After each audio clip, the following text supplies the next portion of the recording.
rest or asleep. Fire microphones blaze, a horrifying sight. Tearing through movies that hide in the night. They got the gore and they got the more to discuss. The only crew a true horror head can trust. They're the gore and more boys dropping knowledge and screams. The ultimate squad for your darkest bad dreams. From slasher flicks brutal.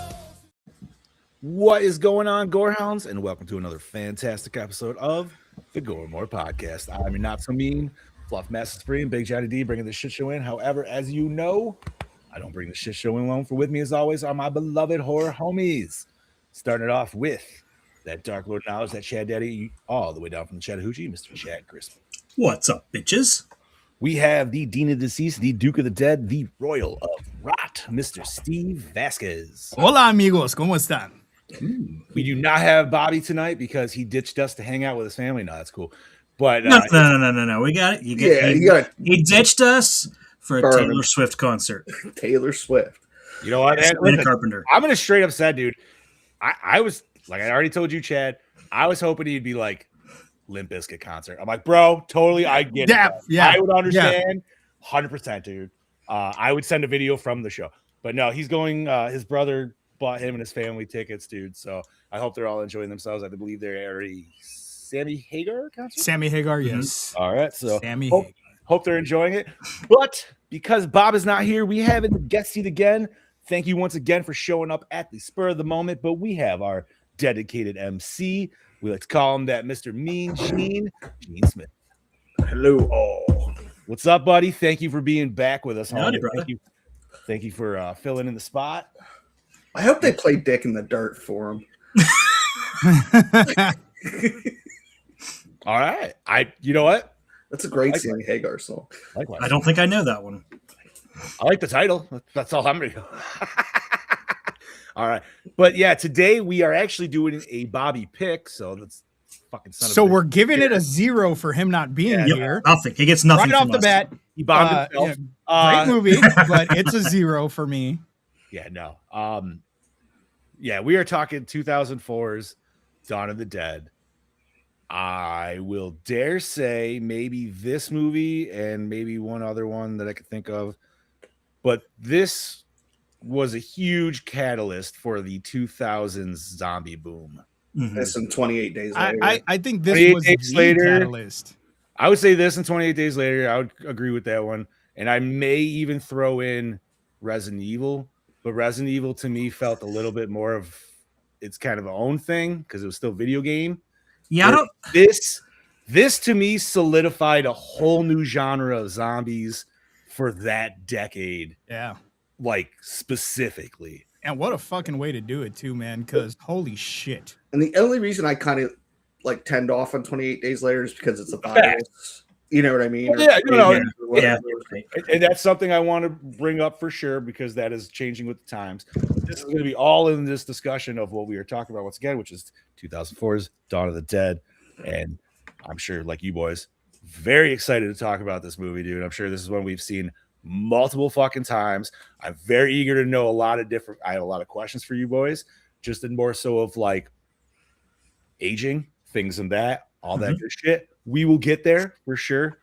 But we're going to do what we always do. And we're going to talk about what we did, maybe did not do this past weekend. May I say happy belated Father's Day? Yes. Happy belated holiday, boys. Same, To all same. you fathers. I don't know if you said it at the end of the episode. I apologize. My memory is We're going to shot. count Gene because he is definitely a motherfucker. Oh, dude. Yes. He's the daddy. What are you talking about? But Scoobs, woo, that's right. Scoobs, if you could bring us in on this. Ladies and gentlemen, it is now time for your Slice of Life.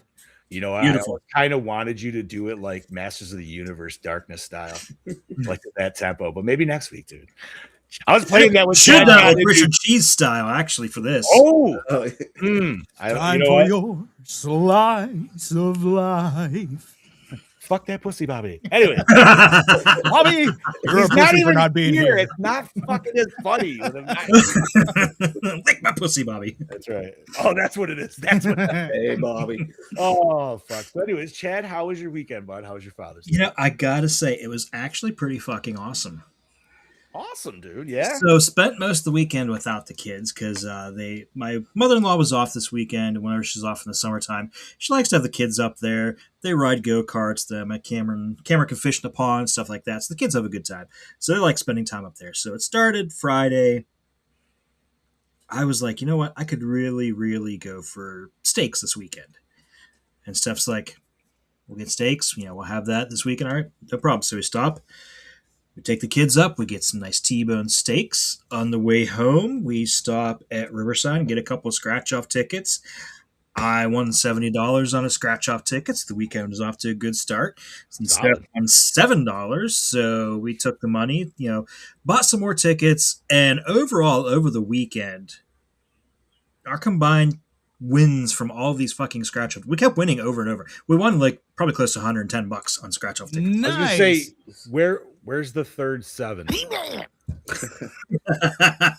Well, that's just it because it was called Lucky 7. So, well, I'm just saying, right? Well, also like universal rule of 3s, dude. Right? Like you should always look for that. So I'm just saying, like there had to be a third 7 somewhere, unless it was just the ticket, like you said. A lot of them were like $7 winners over and over, and it was just really cool. So, yeah. But let's see, what else do we do? Then we had so Steph found a way to season the steaks. Like you just completely coat them with salt and throw them in the fridge for a couple hours. And you come in and clean all this. Fucking delicious. They turned out perfect. Softens up the meat. Oh, it was great. So we had that. Then Saturday. What's up, Bobby? Bobby! Fuck you, Bobby. I hope you enjoy the show, Bobby. Yeah, that's right. Saturday, and it was killing Steph the whole weekend that there was one gift she had to give me early for Father's Day because she's terrible at keeping secrets like that. So she gave it to me. You want to say that on the podcast there, Chad? Is Steph okay with that? Like, put your glasses down low for that story. Okay, yes, we did that. Yeah. But she gave me a 3D puzzle, 3D model of Castle Grayskull that I started with. And dude, this thing it's impressive looking. It's like those 3D models like I have R2-D2 and Grogu and the fucking Demogorgon, but they're really awesome. And so got that put together. What else do we do? And Friday I said, I had already planned on taking Steph out for dinner anyway. And then we won, scratch off ticket money. I'm like, well, shit, I'll just use this and I'll take us out to dinner. And she decided she didn't want to go out to like a nice dinner. And so we were going to just go to Applebee's after 9:00. It's half price apps. And that's all we want anyway is the fucking apps. So we left the house. We were probably maybe 5 minutes down the road, and Harper calls us from my mother-in-law's. And we're like, did you need something? And she's just talking, and then she's kind of quiet. And then I guess I'm on the phone with her trying to get her talking. She just starts crying. My mother-in-law gets on, and she's like, why are you crying? She's like, do you want them to come get you? And she's like, yeah. I'm like, okay. We're on our way anyway. Just, we'll meet you. So we go pick up Harper. And Harper, actually, I thought she was just homesick. Turns out she was sick because she'd been sick all weekend. Oh, shit. The poor little thing's been feeling like crap all weekend. So, yeah, date night didn't go 100% as planned. But it happens. Yeah, we took her along for the ride. It was fun. Let's see what else. And Sunday, just kind of laid around the house. I said, hell with it. I don't care if it's Father's Day. I need to mow the lawn. Because the grass wasn't high, but we had these really high fucking weeds. And they were just irritating me. So I did all that. Did all the weed eating because you got to do it all together. Dude, I still haven't used the fucking pool. It still hasn't been warm enough for that. No? Mm-mm. Just got to dip a ball in, bro. 70 degrees. 70 degree water is fucking cold, bro. I was in the pool. I mean, yours is above ground. That it does rate different because mine's in ground, so it retains it a little bit. So mine's been still at like 77. It was still got up to 78 yesterday, dude. I was ready to hop in, but unfortunately, no way. But yeah, you got a shed to go into and like stay in for like 10, 15 minutes in a hot day. Get fucking just like super fucking. Yeah, Hey, just go in, dude. You're good. That's when after I mow the yard, that's what I usually do. I just hopped into the pool last year. So but it wasn't warm enough yesterday, so I didn't do that. Watch this awesome movie, which, dude, it had been a minute since I've seen this, but holy fuck, man. There is not a slow moment in this movie at all. No, right off the rip, dude. And I actually, did you guys ever did anybody do any like minutes of anything happening? Unfortunately, when I popped it up, it didn't give me like a time code of like when shit was happening. So I wasn't sure. No. I looked at it up because I wanted to know, when did this start right off? Like, when was the rip? Right? Like, when was the pull start of this fucking dude? I'm saying like 5 minutes in, dude. Like, it's as soon as she gets home from the hospital. Mm-hmm. I think it's even but I'm before saying that. like no, not the story in itself, but I'm saying like, oh, we in it, and I'm gonna say that's like when the little girl bites the dude. husband. Obviously, that's yeah. still. But if you're talking like fucking 5 minutes in, dude. But if you're talking like zombie outbreak, it started even before the movie began. Oh yeah, that's right from scratch, dude. It's already happening, dude. We just don't. It hasn't fucking. Yeah, because we're following the main character, and she doesn't know yet because she just worked, literally all day. Shift or what? Yeah. Yeah, and then she goes home and then sleeps for maybe 8 hours. Well, she gets off at 6:30, or they wake up at 6:30, and she gets off at like. She's probably running a 12-hour shift, so she probably slept for 12 hours. Yeah, let's table this. We're still in the, but yeah, that's it. Scoops, how was your weekend, brother? My weekend was pretty good. I was off Friday for the Juneteenth holiday. It's one of the holidays we get off at work. So I did not do anything Friday. I played a little bit of video games and just working on my 3D prints, man. Yeah, bro. I am, and like I told Molly, I blame John for my re-obsession with 3D printing, because I did dabble back in the day with the, kind of the first generation 3D printing machines that came out, and they were a pain in the ass. Yeah, not anymore, baby. Not anymore. Now everything's so goddamn simple. So I finished up finally my Havoc staff that I 3D printed. That son of a bitch is huge. Painted that up, finished it up. I finished my power sword, or my sword of power. Finally, it's in the back, hanging up, because I just put the first coat or second coat. Is that a different variation of the sword versus the power sword, or is it the same thing? It's the power. It's the same shit. But isn't there two kind of like? I was gonna say, like, isn't the older version different than like the new style? Yeah. Okay. It's slight differences, but it is different. So I did the cartoon version of it. Have it hanging in the back. Did the second coat of primer on it, so it should be dry enough for me to mess around with after the show. Let's see, what else did I do? I didn't do anything Saturday. Well, I'm lying. We did. We were supposed to take Grandma out to eat for her birthday. She turned 97 on Saturday. Yeah, Happy birthday, Grandma.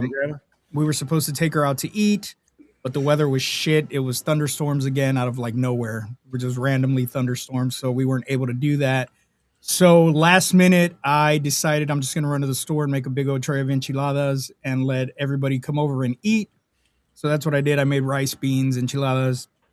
Fastest I've ever cooked any of that shit. And then I cheated because I made charo beans, which has like bacon and cilantro, all this other shit in it.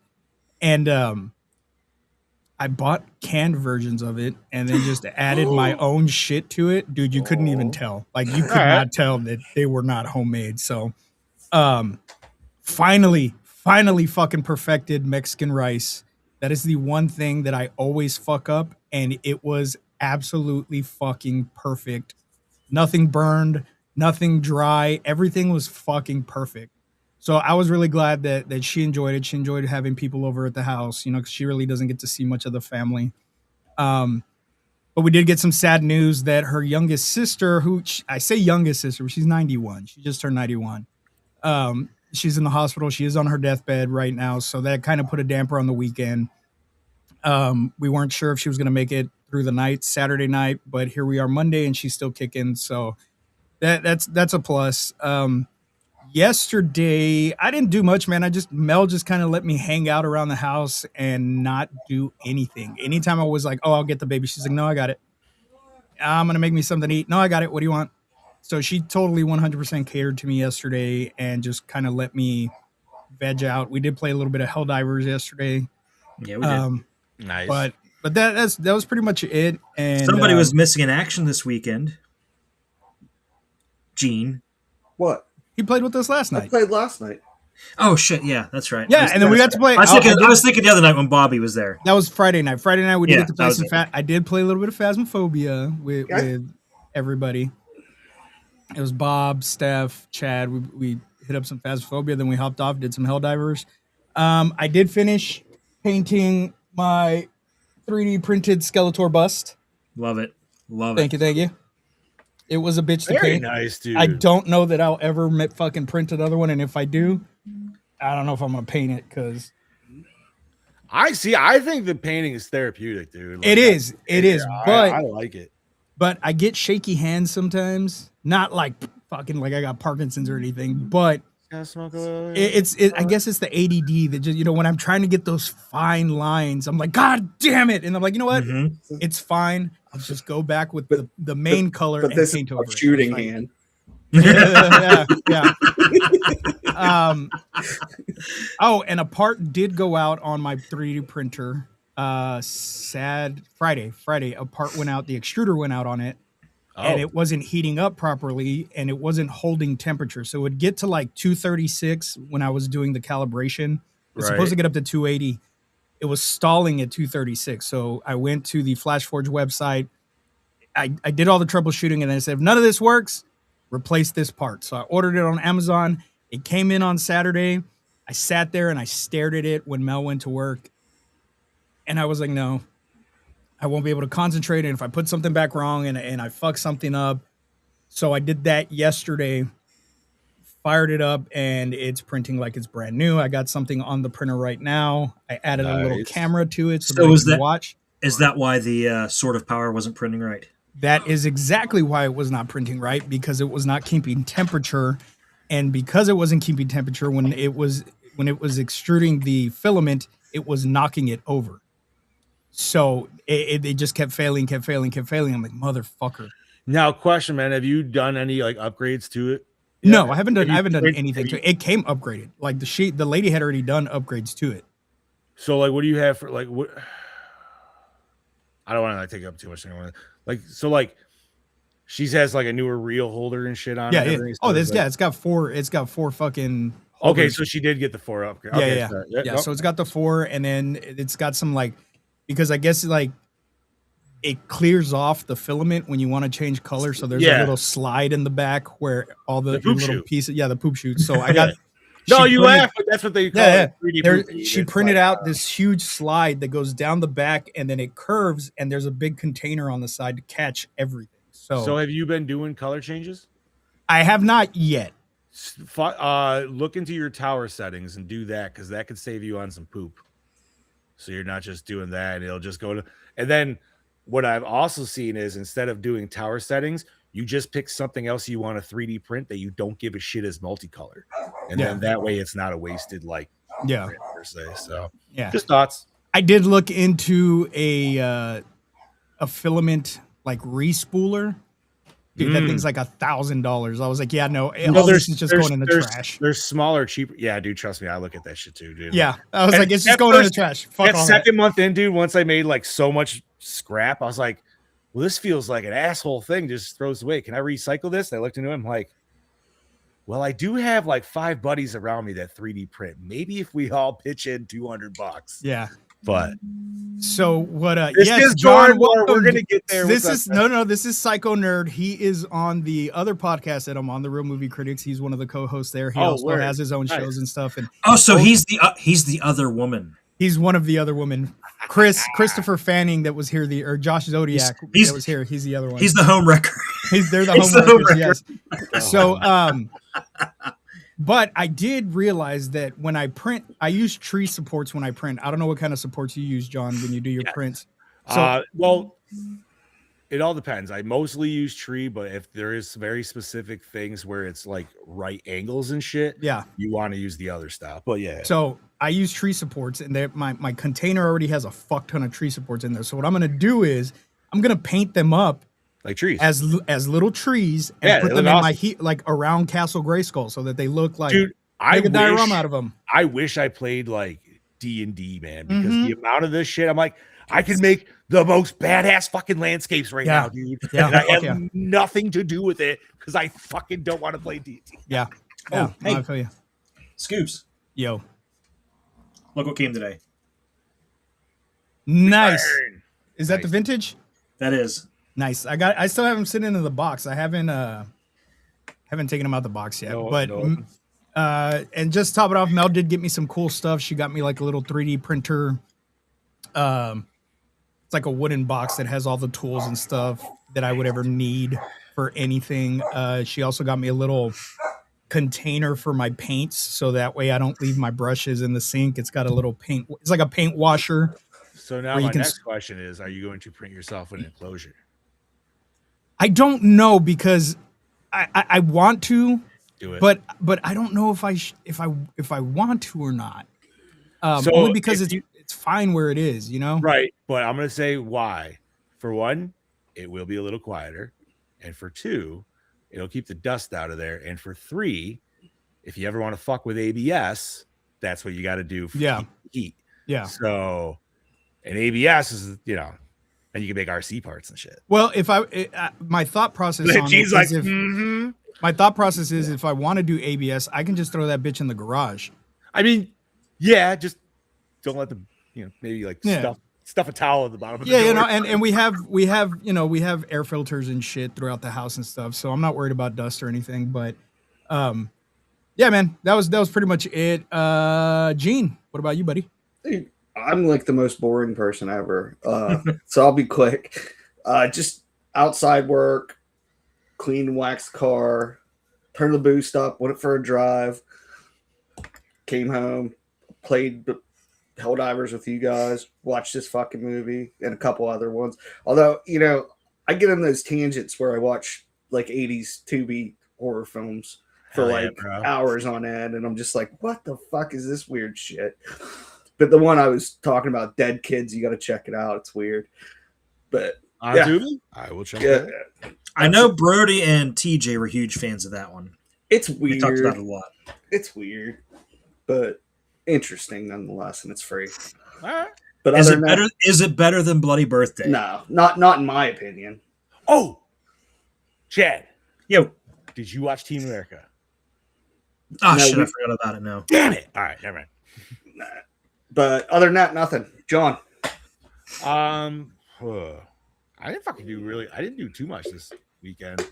So like Father's Day, I don't really give two shits about. Like, I don't care, whatever. Joe Gallo. Hello, baby. Joe Gallo. How you doing, buddy? And but it still doesn't mean like don't like to be like, you know, sometimes I'll be like, well, it's Father's Day weekend. I don't want to do that. You know, I'll still pull it out every once in a while. But I decided to do shit for myself on Saturday instead of Sunday, because Sunday I picked up some overtime and did a little bit of that and just did normal like yard work, because I was like, it's Father's Day, I should be doing dad shit. Yeah. Right. So I cleaned the pool, which is like, it's work, but it's relaxing. So it's like, whatever, dude. I don't care. You know. And but Saturday I decided to go to our mall and hit the little retro game store. It's Cash for Games. And like I've been talking about in the last couple episodes, man, I've been kind of getting back into my GameCube a bit. And so I was like, yeah, let's see what they have. Now, he has a hell of a collection of 360, PS3, PS4, Xbox One, PS2 out the ass, PS1 either. Hardly any GameCube games, dude. He's got some, but it's weird. I was like, man, maybe people really, really like their GameCubes and just didn't want to give that shit up, which is cool. I understand.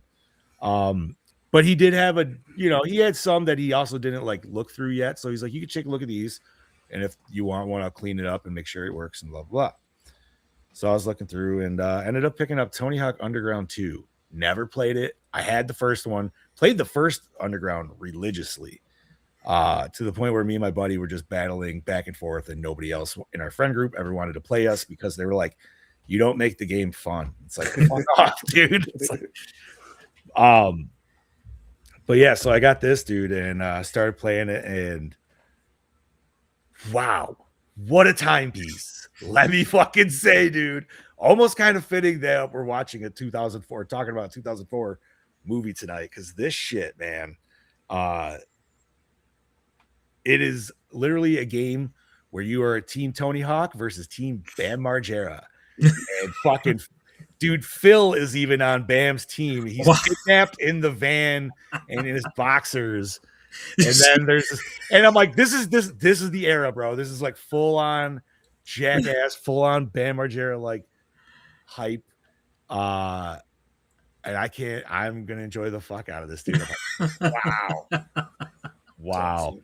Yeah, absolutely ridiculous, dude. And after I bought that, I walked right over to the theaters and I said, this is probably gonna be the last weekend it's gonna be in theaters. So I saw Masters of the Universe again. Nice. And you are correct. Fuck yeah, dude. And while it would have been amazing to just have that whole theater to myself, at the very last second, 2 other dudes walked in, which was like, yeah, you know, whatever. It's not gonna be like, hey, get the fuck out. But it's more just like, it would have been cool if I had just like whole fucking theater. Scoobs, what happened when you tried to watch it yesterday? Well, I tried to go watch it yesterday, but every damn showing was sold out at Century. Because it was Father's Day. We have. Yeah, no, I know, and I should have bought my ticket before, but I didn't think about it. You should have went Saturday night when I was already talking about it. I'm surprised I couldn't. I couldn't. I don't have anybody to watch the kids or my grandma. You just bring them along. You know, they should all be free. Be like, listen. I mean, remember that like they're not even going to be remember the movie, and my grandma probably can't even see the movie. So remember when Charlie wanted her own Skeletor figure, and then she did. She even got the evil laugh down. Yeah, she did. But no, that movie is fucking fantastic. I cannot wait for it on physical. I've been, excuse me, I've been jamming out to the soundtrack all fucking weekend, dude. Like I've been jamming out to it daily since that came I don't know. out, man. Well, I was listening to it, but then I got lost also in like Revolution soundtrack and everything because like everything was just cycling through. But then obviously after watching the movie again, I was like, no, back to the movie. And I was telling Chad a moment, and this will be my last. No, it's stupid, but it's so awesome though. All right, so this is how I'm going to end this before we actually get into this movie here. Once again, listening to this soundtrack all weekend. Yesterday was Father's Day, like I already said. I was doing dad stuff. Part of dad stuff was weed trimming. So I had my weed eater. I'm listening to the opening song of Eternia, and as it hits the fucking like crescendo of the fucking like big guitar ballad and shit, I already have 2 pumps into the fucking pull start, dude. And then on the third one, it hit right on that fucking guitar riff. And I was like, that felt way more badass than it fucking should have, dude. You were like, I am He-Man. That's right. Chad goes, did you raise it up in the air? And I go, fun fact, I did. Dude, Yeah, but you didn't say I have the power. No, I just revved it up, dude. Just fucking... I did forget to say that Damien did get me something pretty cool for Father's Day. Oh shit! The tied up Chucky. That's Tied from Up Chucky. season 2 or whatever. Yeah. Hell yeah, man. Just in case he watches and he's like, how come you didn't say what I got you? That's awesome. All righty. And so yeah, I'm gonna end it on that. Watched this movie last night. Like you boys, I don't know how long it's been. I'm gonna say it's probably been a decade for me, dude. For at least, if not more. Not for you. That's fine. That's cool. I remembered everything. And it didn't matter. Didn't fucking matter. Loved it. Ready to talk about it. Let's fucking do it. Once again, this is a Bobby Amon pick. Fuck Bobby. Boo! Boo, Bobby. Who wants to do plot rundown? I'll take it. Go ahead, buddy. All right. Dawn of the Dead released March 19th, 2004. Anna, a young, beautiful nurse, finishes her day shift at the hospital to return home to her beloved husband. They make love and sleep together. The next day, after her husband is killed by her neighbor next door, he suddenly comes back to life. She discovers the chaos happening in her neighborhood and escapes from her home. Soon after coming to her senses in the woods, she encounters a cop and other survivors. They decide to find safety in a mall. Soon, more survivors come, and they learn that if they want to stay alive, they should stick together as the world is overrun by an army of the undead. Can they survive the horror in this horrific global chaos? When there is no more room in hell, the dead will walk the earth. Directed by Zack Snyder, 300 and Watchmen. Written by James Gunn, Tromeo and Juliet, Scooby Doo. Awesome, dude. No shit. Produced by Mark Abraham, Bring It On, The Rundown. Eric Newman, Slither, The Thing. The Rundown. Richard P. Rubenstein, Day of the Dead, Pet Cemetery. Ooh. Which Day of the Dead? The remake or the OG? The original. The Okay. OG. Wait, what was the remake? Day of the Dead. The remake has Ving Rhames Was that in the it. one with Ving Rhames and Nick Yep. Carter? Yep. That was trash, dude. Dude, and I kind of wish that they would have. I don't know. Wasn't Nick Carter the fucking? Nick Cannon. Nick Cannon. Sorry. Yeah. Nick Cannon. He was the zombie like that could remember though, right? If I'm remembering. I don't remember. I saw it one time. He was the and I'm Bub like, or something like that. Or Bud. like this whatever. is not as cool as Dawn of the Dead. I was really disappointed. And I was really hoping it was a continuation of this because it had Ving Rhames in it. Well, it's his brother. Because remember, he says his brother's at Fort Pastor. Wait, oh really? I never put that to. If I remember correctly, it's supposed to be his brother. They were twins, which they never say they're twins in this one, but his brother was at Fort Pastor. Well, now I feel like I have to rewatch that one because But it's I so don't. bad. It's Oh, so it is bad, dude. Is it worse though than Night of Living Dead 3D with Sid Haig? Oh, with Sid Haig. Oh, yeah, because that was pretty bad. it's I don't know, maybe. Alrighty, where the fuck we at here? Who wants next? I'll take it. You want to go ahead, Gene? Go ahead. All right. Starring Sarah Polley, Splice, Mr. Nobody's Anna Clark, Ving Rhames, Piranha 3D, woo, Con Air as Sergeant Kenneth Hall, Jake Weber, meet Joe Black, The Cell as Michael Shaughnessy, Mekhi Phifer, 8 Mile, I Still Know What You Did Last Summer as Andre, Ty Burrell, The Incredible Hulk, Modern Family as Steve Marcus, Michael Kelly, Now You See Me, Man of Steel as CJ, Kevin Zegers, Airbud, Wrong Turn as Terry, love Airbud, love me some Airbud, Michael Berry, Detroit Rock City, Last Night as Bart, Lindy Booth, Wrong Turn, Cry Wolf as Nicole, Jane Eastwood, My Big Fat Greek Wedding, Welcome to Mooseport as Norma, Boyd Banks, Jason X, Land of the Dead as Tucker, Kim, is it Poirier?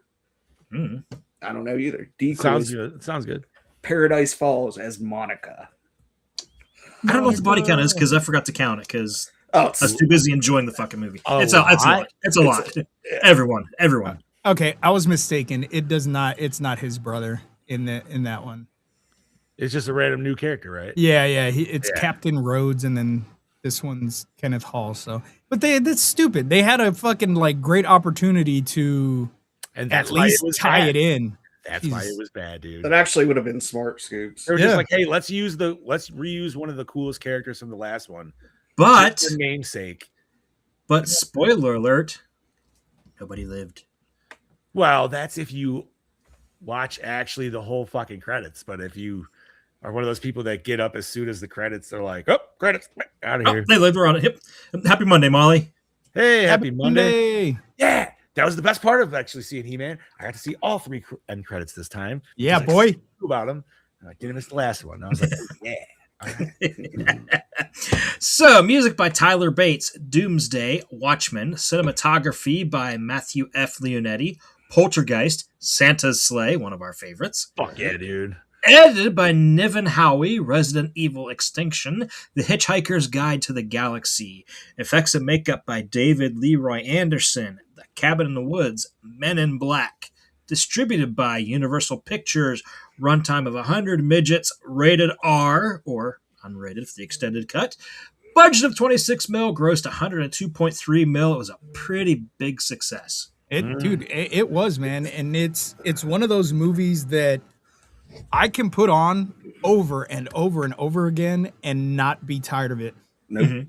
I started watching it today. I didn't get a chance to watch it yesterday, but I watched it today. And Mel was taking a nap. And when she got up, she's like, what are you watching? I was like, Dawn of the Dead remake. She's like, I've never seen it. I wanted to watch it right after.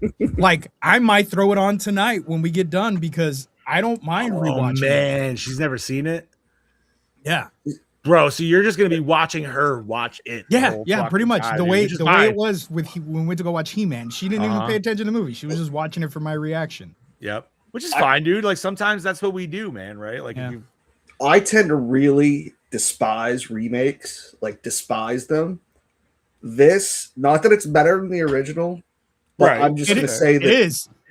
it is, but Oh, I like the original quite a bit. I would put. Don't get me wrong. They're on par. They're on par with each other because they're both five. But They're both my, perfect 5-star movies for me. My point being is this probably to me is one of the best remakes ever made. Oh yeah, It is.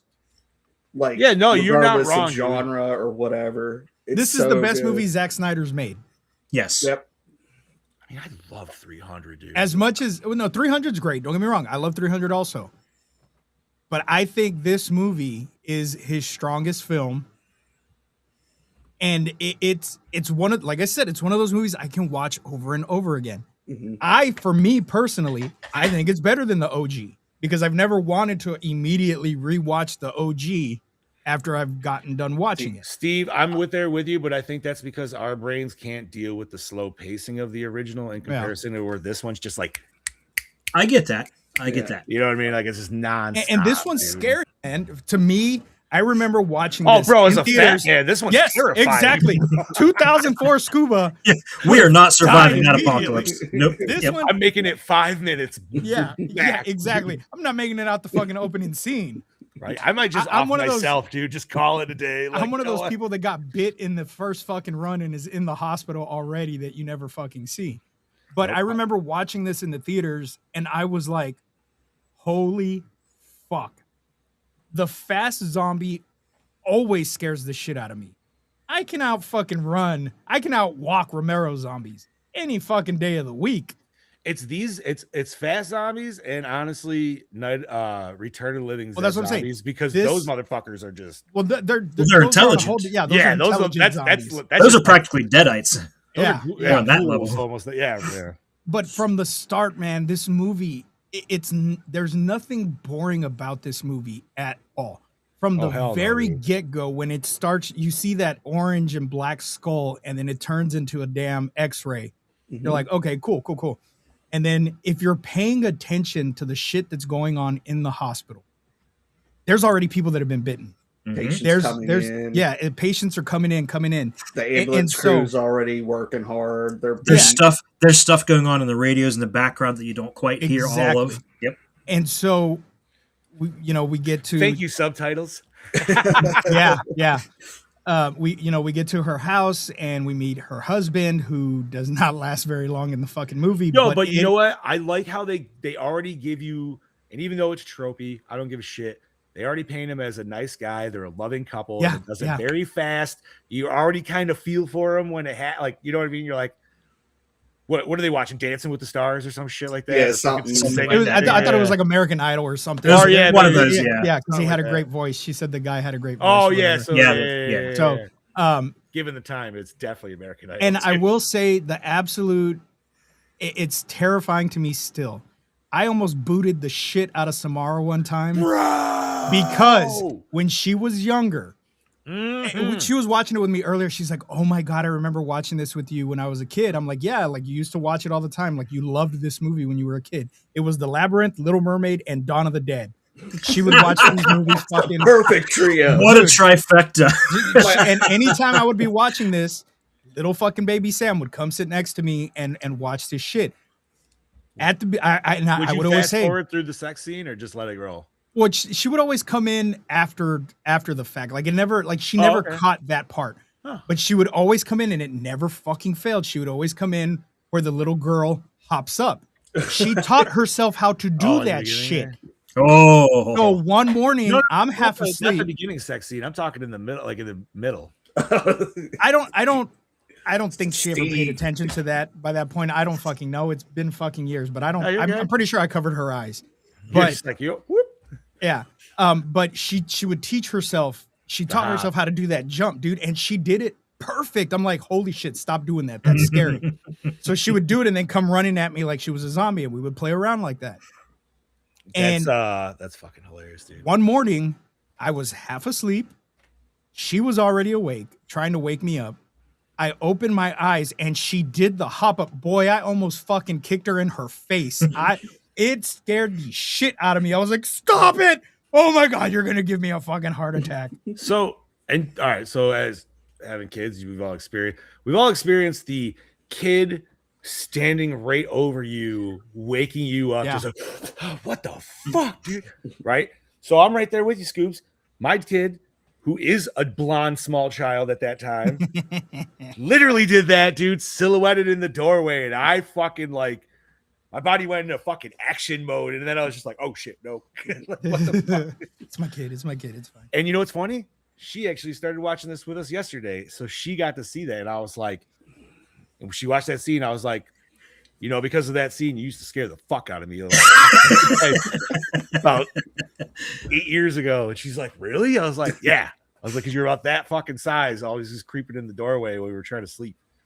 But and then from that point on in the movie, it's just fucking balls. It's bananas, bro. Balls to the fucking wall. You get to see everything that's going on in the neighborhood, and there's people that still have no idea what the fuck is going on.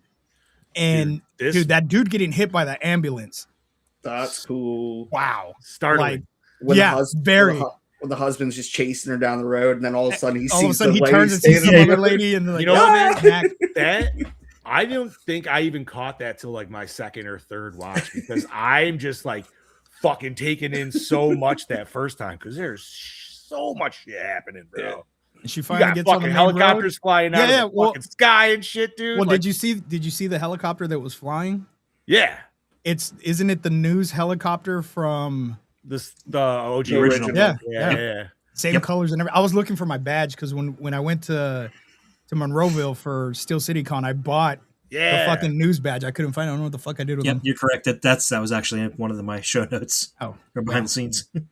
No, it was the first time I caught that though. But it was the first time I caught it, and all the times that I've watched it, today was the day that I caught it. I was like, oh shit, look at that. It's the fucking news helicopter.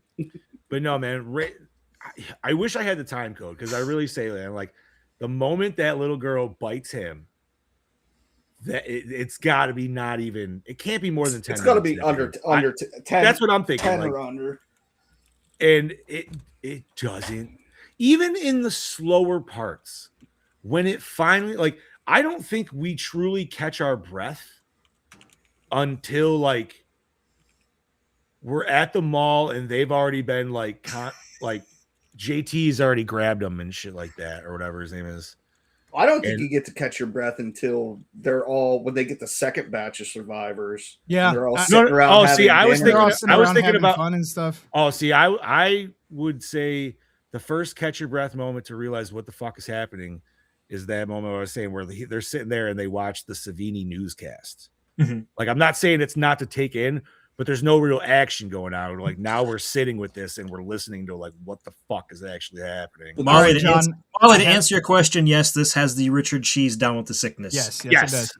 So, and the normal version of Down with the Sickness. Yes, to answer your question, John, the time code of when Vivian bites Lewis in the neck, it's 4 minutes and 40 seconds into the film. Fuck, so it's not even 5 minutes. 5 minutes, bro. Yeah, not even 5 minutes, and we're already shit's already hitting the fan. Which, dude, it's rare. I mean, other than like Zombieland, it's rare that shit just like hits the fan. But I mean, Zombieland's another one of those fucking zombie movies I can watch on repeat over and over again. You know what though? It's not the same caliber. That's because of the awesome cast in the whole movie, and fucking especially because of Bill Murray's cameo. That was I still think that has one of the greatest. The second one, dude.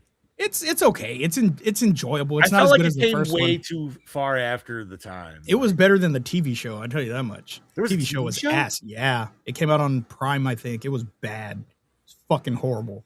I didn't even fucking know. It had none of the OG actors, but it was the same characters. Dude, I think the funniest moment is Woody Harrelson crying into a pile of money, dude. Like, I mean, there's a lot of funny moments, dude, but that shit fucking hit. Like, but like I said in the chat earlier, God damn it! I feel like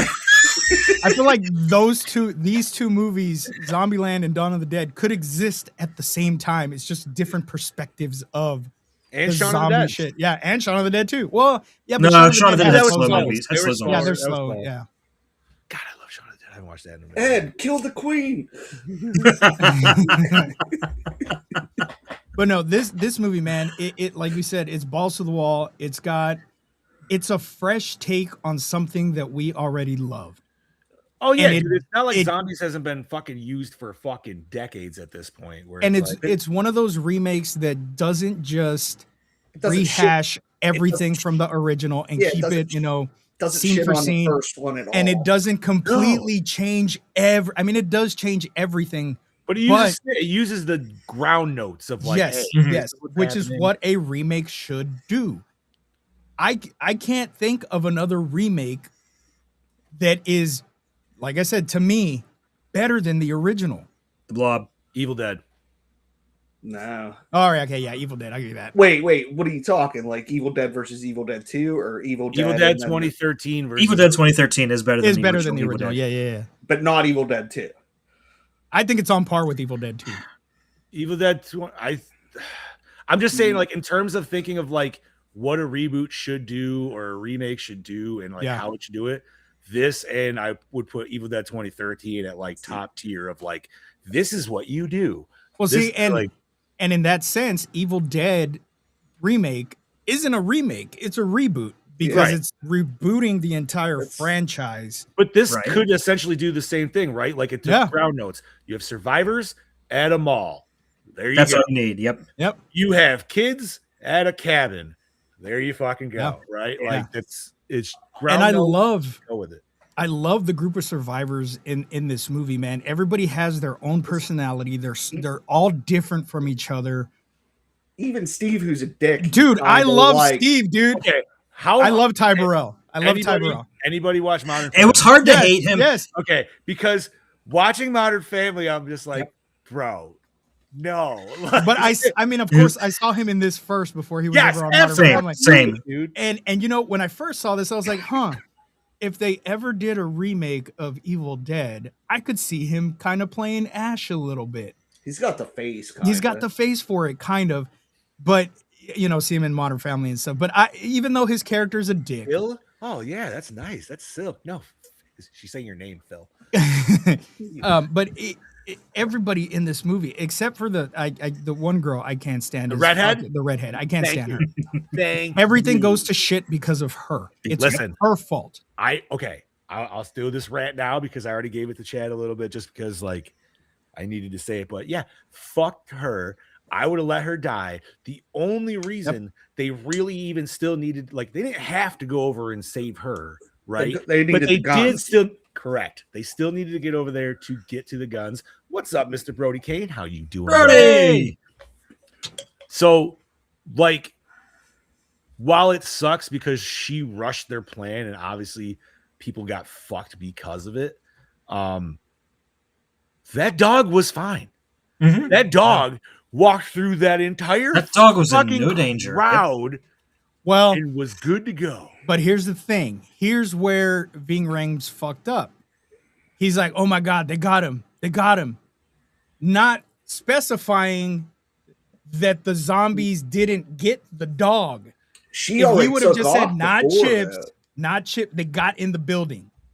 I was gonna say, I think she was already on her. I think I agree with Gene. I think she was already kind of. I think as soon as the zombies went in, she took off. But she didn't know the zombies went in until he said they got him. Oh my God, they got him. That's when she fucking took off. When he said that, so he didn't specify. So in a sense, it's not his fault.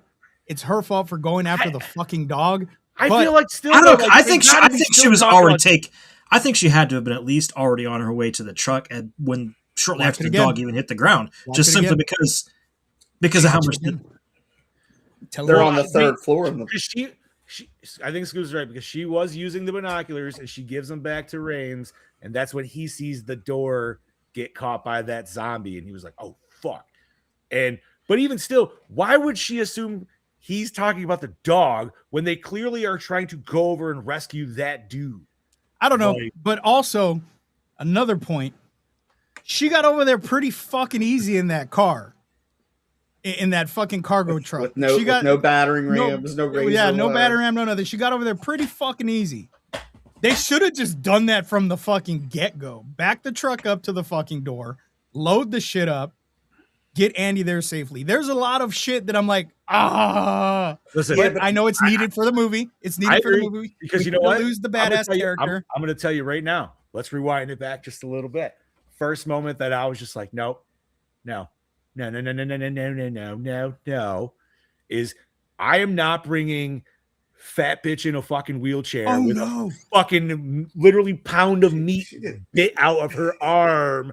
And literally, I'm like, dude, she looks like a zombie already. No, leave that shit outside. Fuck this, dude. I don't give a fuck. Don't bring that in here. That does I know she's lead, a nurse, and I know she's trying to be help. No, you got to be smarter than that. That does lead to one of the scenes where, in theaters, I remember everybody laughed in the theater. Was when her like when she jumped up and was like, ah! No. When fucking Anna's like, Michael's coming to kill you, and he's like, what the fuck? Like just to her, the way she delivered the line and just like walked up and Michael's coming to shoot you.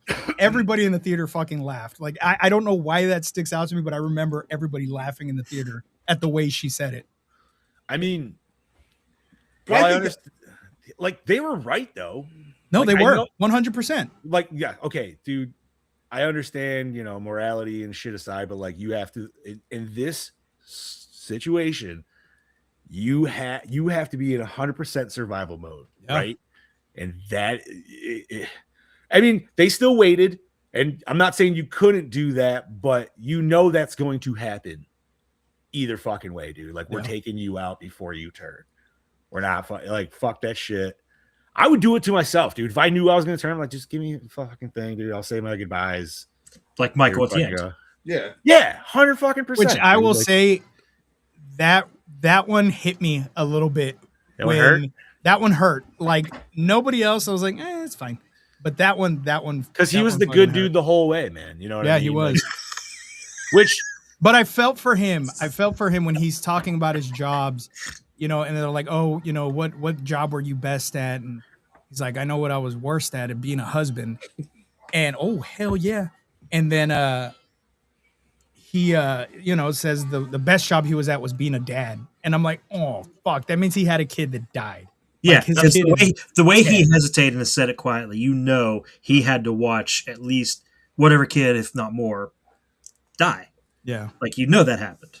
I'm sorry, boys. Mel brought me dinner, so I'm going to eat on the show again. I regret nothing. You motherfucker. What'd she bring you? Meatloaf. You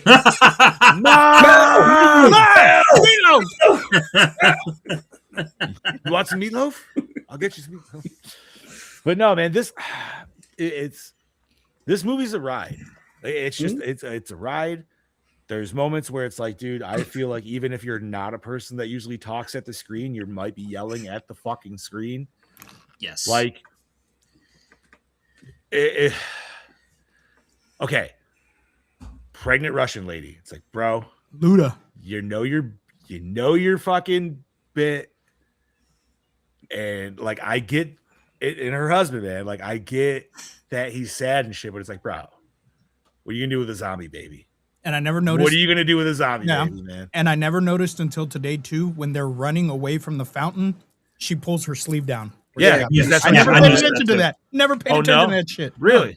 But I don't think they're supposed to know yet that the bite turns because they don't technically. Yeah, they don't really know yet. Yeah, but that's for us. Like we know as an audience, right. We're all like, ooh.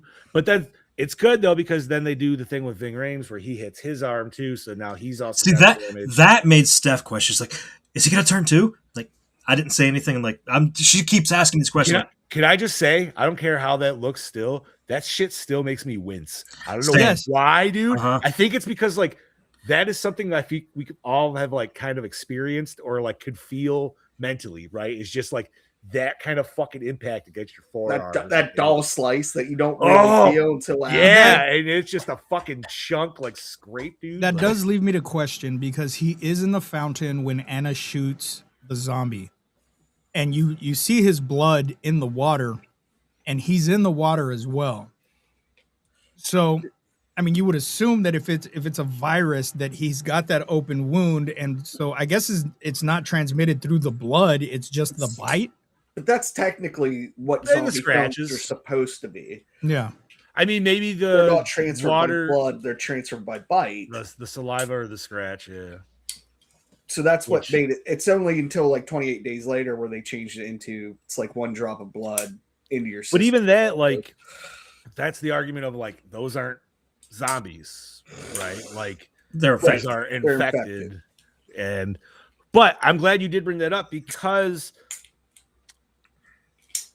now granted this wasn't Dawn of the Dead, but in Night of the Living Dead original, they were talking about like how it's potentially space dust and shit. We get no reason of why we have zombies in this, and I'm fine with that. And this to me, with the 28 package, this fits more into the infection style zombie for me, right? Like it's biblical zombies, man. It tells you at the beginning with Johnny Cash's song. Oh, and the guy from I thought you said or the what's his name also from the original Dawn. Yeah, where he's like, it's the tagline when there's no more room in hell. The dead Brody, it's zombies. Zombies. Zombievers? What? Zombievers, fuck yeah. Transfer by AIDS, yeah, no. Space AIDS. Zombies. Is it horror AIDS just It Follows? Mm-hmm. Yeah. That's horror chlamydia. Yeah. It's horror chlamydia. It burns. It fucking burns. Or it herpes. I mean, horror movie herpes. Just when you think it's gone, it just comes back. Fuck no! The gift that keeps on giving. It probably, I think it is closer to herpes, honestly, dude. Like they think they get away from it, and they're like, "All right, we're good. Okay, we can take a little rest." Shit, it's here again. No. I think they're making a sequel finally to that. They did, yeah. It actually comes out this year. And it takes place like a decade or two later, I think. I can't remember. See, that makes me think of Ice Pirates and the Space Herpes. I don't know that one, dude. What is that? I want to know what that is. Watch. I think it. I don't know if it's still free on Tubi, but it was on Tubi. Yeah, it was on Tubi. Pirates. Yeah. All right. Interesting. But all right, going back to this movie though, man. I like that they still give us the kind of setup. I like the cameos that we get. We get Tom Savini as the sheriff talking about we got to shoot him in the head. Boom. We already know that, but now our characters know that. Good to go. I believe we also got another cameo with the army guy, right? Who was he? The army guy I wasn't sure of. Wasn't he? But he was from Day of the Dead, right? Wasn't that Bub or something? I don't know if he was Bub. I thought he was the other guy. I haven't seen I've only seen Day of the Dead like twice, so that's why and then the preacher's the cop from Dawn. Yeah, it's Ken Foray. Ken Foray. Yeah. Chad, do you know who that military dude is though? Isn't he somebody specific? I know he's from one of them. He's a cameo. Just the way they shot it and everything, I'm like, that's got to be somebody specific. Like, not that I would have known that shit in 2004, but now I'm like, man, I swear to fucking God, I have seen that dude in something, but not sure. Let me see. It's Scott H. Reiger. He's Roger in the 1978 film. Oh, okay. Thank you kindly. Perfect. That's probably further on down on my list. I have quite a few notes, by the way. Hell yeah, dude. Snyder's even fucking in it. Mm-hmm. Yeah. In a cameo. Really? Mm-hmm. No shit. But yeah, man, I will say what also this movie kind of makes me a little nostalgic for 2004 Malls. Yeah. I miss malls. That was like Hot Topic when it was at its peak. That was like peak mall. Flip phones were starting to get weird, and everybody had different ones and shit, dude. And like going into, hi, honey. What's up, Mel? How are you? Hey, Mel. Thank you for dinner. It's really good. 2004. I didn't even have a flip phone. I still had my Nokia brick back then. The brick. Yeah. I don't think I had the brick. I had the smaller little blue Nokia with the flashlight on top. The next gen after that. I think at that time I had a singular wireless phone that had the little flip thing at the bottom. I don't think I got a flip phone until like 06, maybe. That flashlight packed a lot of bongs in bowls. Are you light on? What's going on? Yeah. Right? Yes, Jason. Yeah, yes, Jason. I'm eating corn. The long way. For you audio listeners. I'm really good. Oh, sounds like a xylophone. But no, man, I honestly have like no bad things to say about this movie, man. Like it got me, and I'm not saying I hadn't watched zombie movies up to this point like I did, and I think one of my favorite ones, honestly, was still the 1990 remake of Night of the Living Dead, which was a great remake in itself. Great. It was. Dude, like it does not get talked about nearly enough. I think it's very hidden. And I wish I own it. I remember first buying it when it came out on DVD. Didn't get a chance to see it in the theater. I wish we could they have, I guess, work print cuts of it, but they've never made an actual director's cut, which has like even cooler shit in it. Really? Yeah. It's like a little bit gorier, a little bit more story. I think the Savini directed that one, right? Yes. Yeah. But I think he got fucked Fantastic. around with. Oh yeah, dude, and that's another one. I would rather watch that one than the original. We have reviewed that. That was a long time ago when we fucking reviewed that bitch. I don't think I was on the show yet. I don't. Oh god, bro. I don't remember. I don't think I was. Check the chat. Oh boy. But no.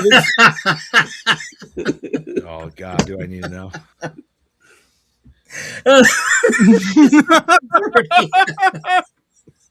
Oh, I'm dying. I can bring it up on here if we want. Wait a minute. Now, what was it in?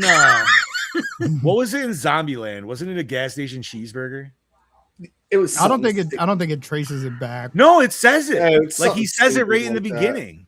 Does he? He's like, yeah, it all started from a gas station cheeseburger or something. It's something like that. stupid like that. Or was And it a then, gas station hot dog?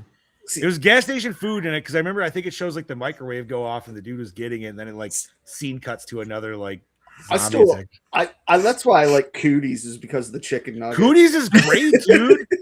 Cooties was fucking. I loved that movie way more than I thought I would. It's a contaminated hamburger. It was started by mad cow disease. There you go. Look at that. All right, I said cheeseburger, but you're close. Hey, no, you're close. It was a burger. But man, this movie. So going back to it, we got the Savini thing. I feel like this is the kind of slowdown. This is when they start kind of figuring out their characters. Our main guy, he's using his like gentle words to like work over CJ, and it works. He thinks all of a sudden hits his idea, whatever, and goes to work. And I feel like even that dude, like he's got a good like little character arc in this, where it's like right from the get go, you're like, wow, this dude's a fucking prick. But at the same time, he's trying to survive, dude. Like I get it. Yeah, he was just trying to maintain the status quo. Is all. He didn't. Yes. He didn't want pure chaos unleashing. I mean, he's literally my favorite dude in the movie. Like, oh, dude, he always has been, and even right around down to the end, man, when he is like fucking actually helping out, dude, and just because you know what, I feel like that's any of us, dude, and that's like we're gonna be like, fucking damn it.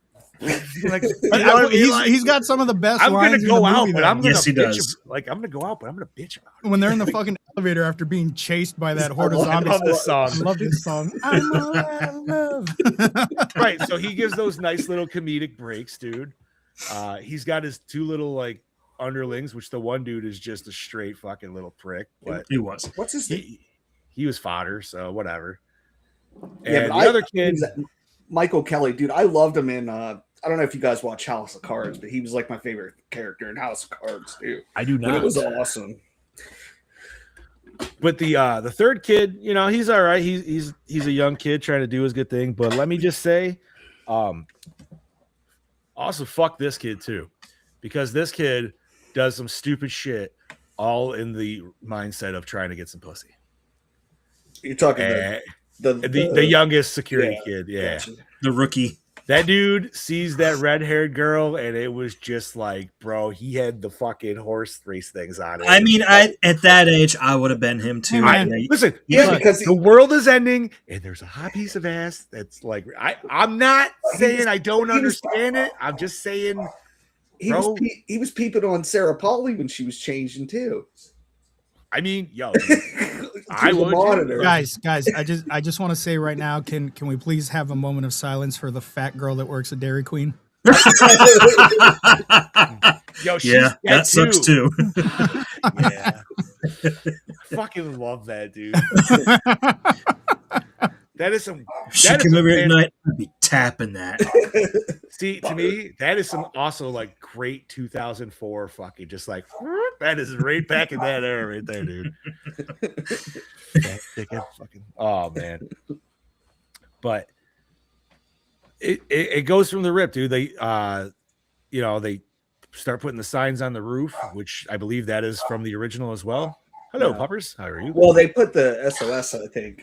Yeah. They don't show it like that. They don't show right. But I love the pan out shot, dude, of just like boom, boom, boom, boom, and then zombies. Yeah, and you don't even have a lot of zombies at that point. You just have a few at the door, but shit's starting, and it kind of shows how desolate their situation is, right? Because they're almost essentially in like a desert, right? There's nothing else around them. They're on an island. Yeah. Yep. In a sea of fucking cannibals, dude. And I'm not gonna lie, man. I don't know if I would have let that truck that shows up with a bunch of survivors even in. Like, I might have been a kind of a dick on that one. Like, But see, they still don't know what's going on yet. That's the whole thing, kind of. Do you know what I mean? They know there's but they saw the there. news reports though at that point. Just the beginning, because remember the news is shut down at this point. Yeah, so but at the same time too, you got to remember that at one point they were those people. That's why they want to help, regardless of. That's only our main character, yeah. And like the dude who also is like, "Hey, how you doing?" Which I will say, man, like I was a little. I always thought. Listen once again, end of the world situation. I obviously cannot judge. But I'm just like, yo, homie, man, you just clearly lost your woman, and she just clearly lost her man. Y'all be acting a little too romantic. Right from the now, I know there's a little passage of time and shit like that, but I feel like homie was trying to get some in for his too. Well, the extended cut has them making out in it, whereas the shorter cut does not have it. Okay, so I didn't watch the extended cut this time, but I feel like I have seen that scene. When does that happen? Does that happen in the montage? When they're making the vans, when they're finishing up the vans or whatever.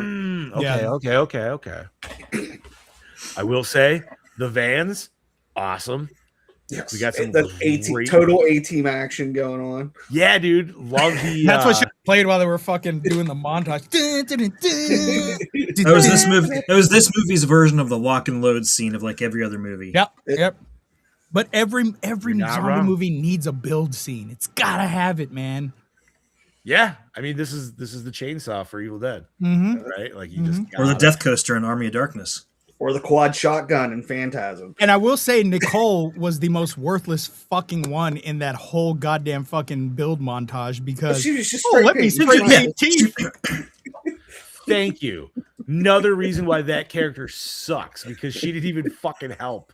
She's just in the way, like making paint fumes. You're like, yo, this shit's heavy. You want to give us a hand? What the fuck? I gotta say, chainsaws, awesome idea until it's not. Yeah. That went south in a big way. He should have never had a chainsaw to begin with. Right? Like, you just look at that dude and you're like, don't give that guy a gun. Don't give him anything. It's like, here, Richard Simmons, hold this chainsaw. No. Don't even worry about it, bro. I got this. That is a very, very appropriate metaphor. See, that's another scene that they cut out from the non-unrated cut. It's the part where he's talking, where he's telling about and CJ's like, being gay. I'm in hell.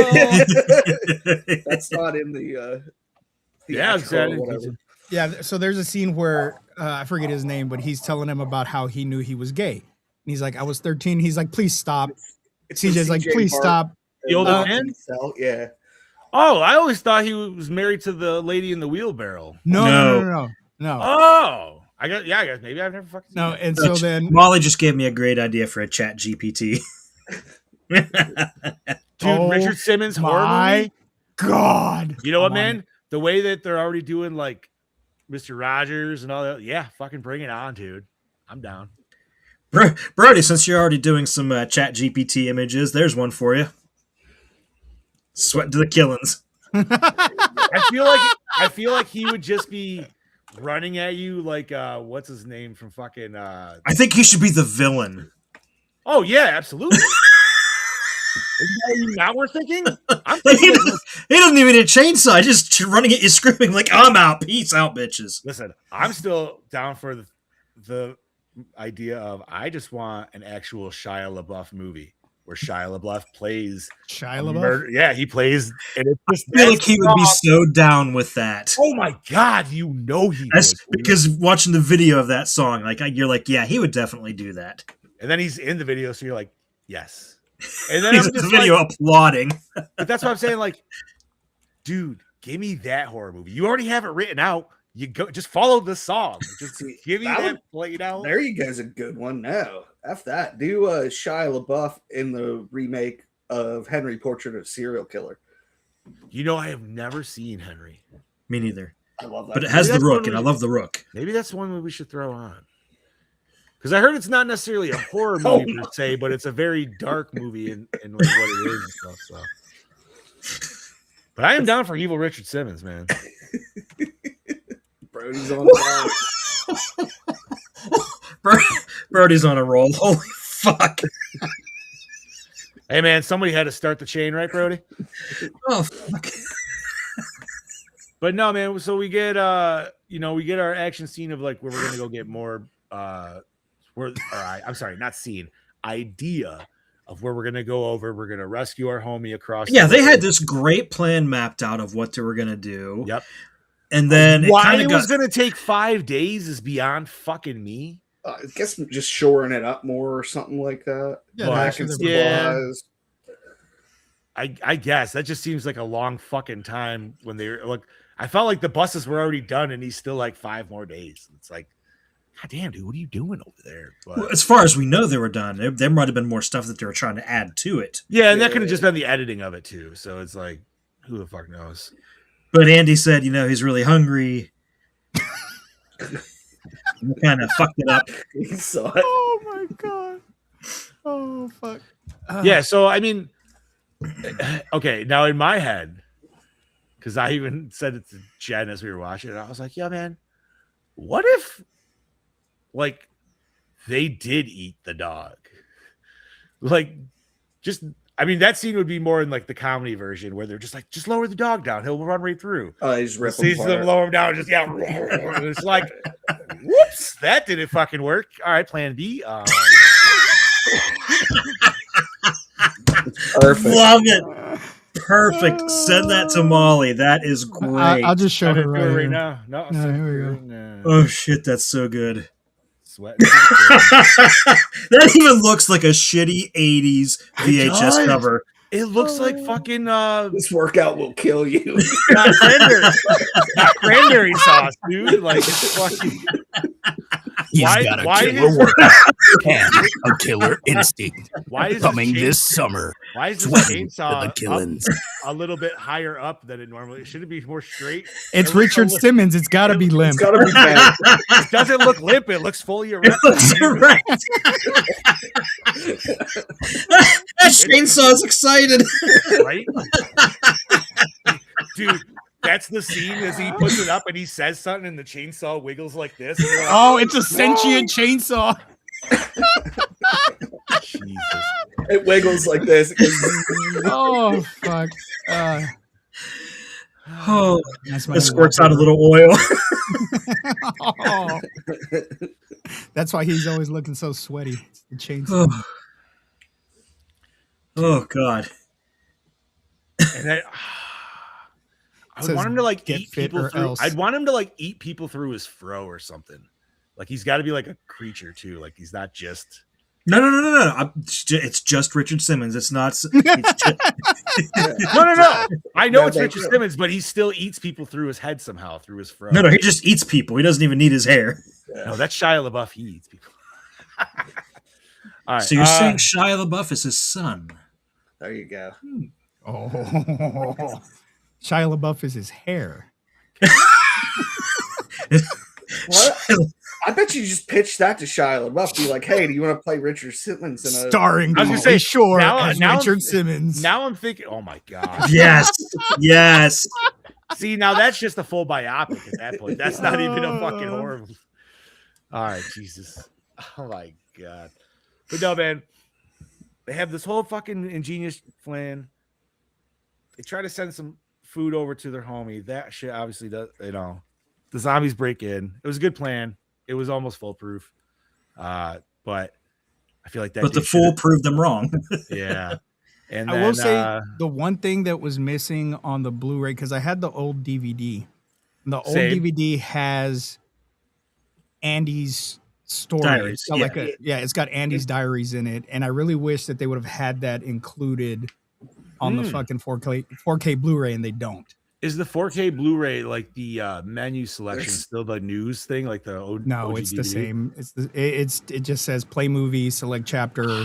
Dude, because I love the old newsreel and shit like that. Yeah, on the DVD and everything, man. That shit is fucking. What the fuck is wrong with Brody? He's into it tonight. Oh fuck. Wow, is he on a roll tonight? I didn't even see Oh my God, Brody! You might not be wrong. All right, back to the movie. I'm muting Brody. But no, man. So they go over there. They find the fucking idiot and her dog. To which, they get out now. They got to make their fucking run for it. And Jesus Christ, I'm turning that off. I gotta go back to show notes. We're never gonna get through the movie. I know. Go back to fucking show notes, guys. Jesus Christ, Brody, stop distracting him. But see, even the dog's barking at you. Yeah, so they go over there. Chips. Which That's right. I think they were planning. I think the only cheering for chips. I think the only thing they were planning there is I think they were going to make the plan with Andy. Yeah, just You to know get what I over mean? there, rescue him, get his guns, get the fuck out, and go So to now the they boat just- still. And she won't pick up the fucking radio at that point. You know what I mean? Because she I thought the radio. I thought she did because she was just like, "There's blood everywhere." She does. She picks it up. She ends up picking it up. But She's like, I got him, guys. He's fine. He's okay. I found chips. And then all this. Bitch, what about And I'm Andy? sure they're like, oh, thank God for that. Thank God you got the dog, bitch. Where's Andy? Where's the fucking thing that we actually need? That's what The guy that's that what I was think. killing fucking celebrity lookalikes. Yeah, so I don't know, but I think they had to go get the guns and shit like that. Oh, Which- absolutely. Which thank you for also bringing up the celebrity lookalikes because that's fucking hilarious, dude. Dude, I mean, hey, Donald. No, that's too easy. You gotta pass the time somehow, right? Mhm. Like it's but no, man, I think everybody character wise delivers what they need to deliver for this, right? Like every person has their own who they are, whether they're not like nobody's really a bad guy per se. There's just levels of like douchiness. Yes. And It's survivalist and for you sure. know what I mean, no one knows who's what motive, what blah blah blah blah blah.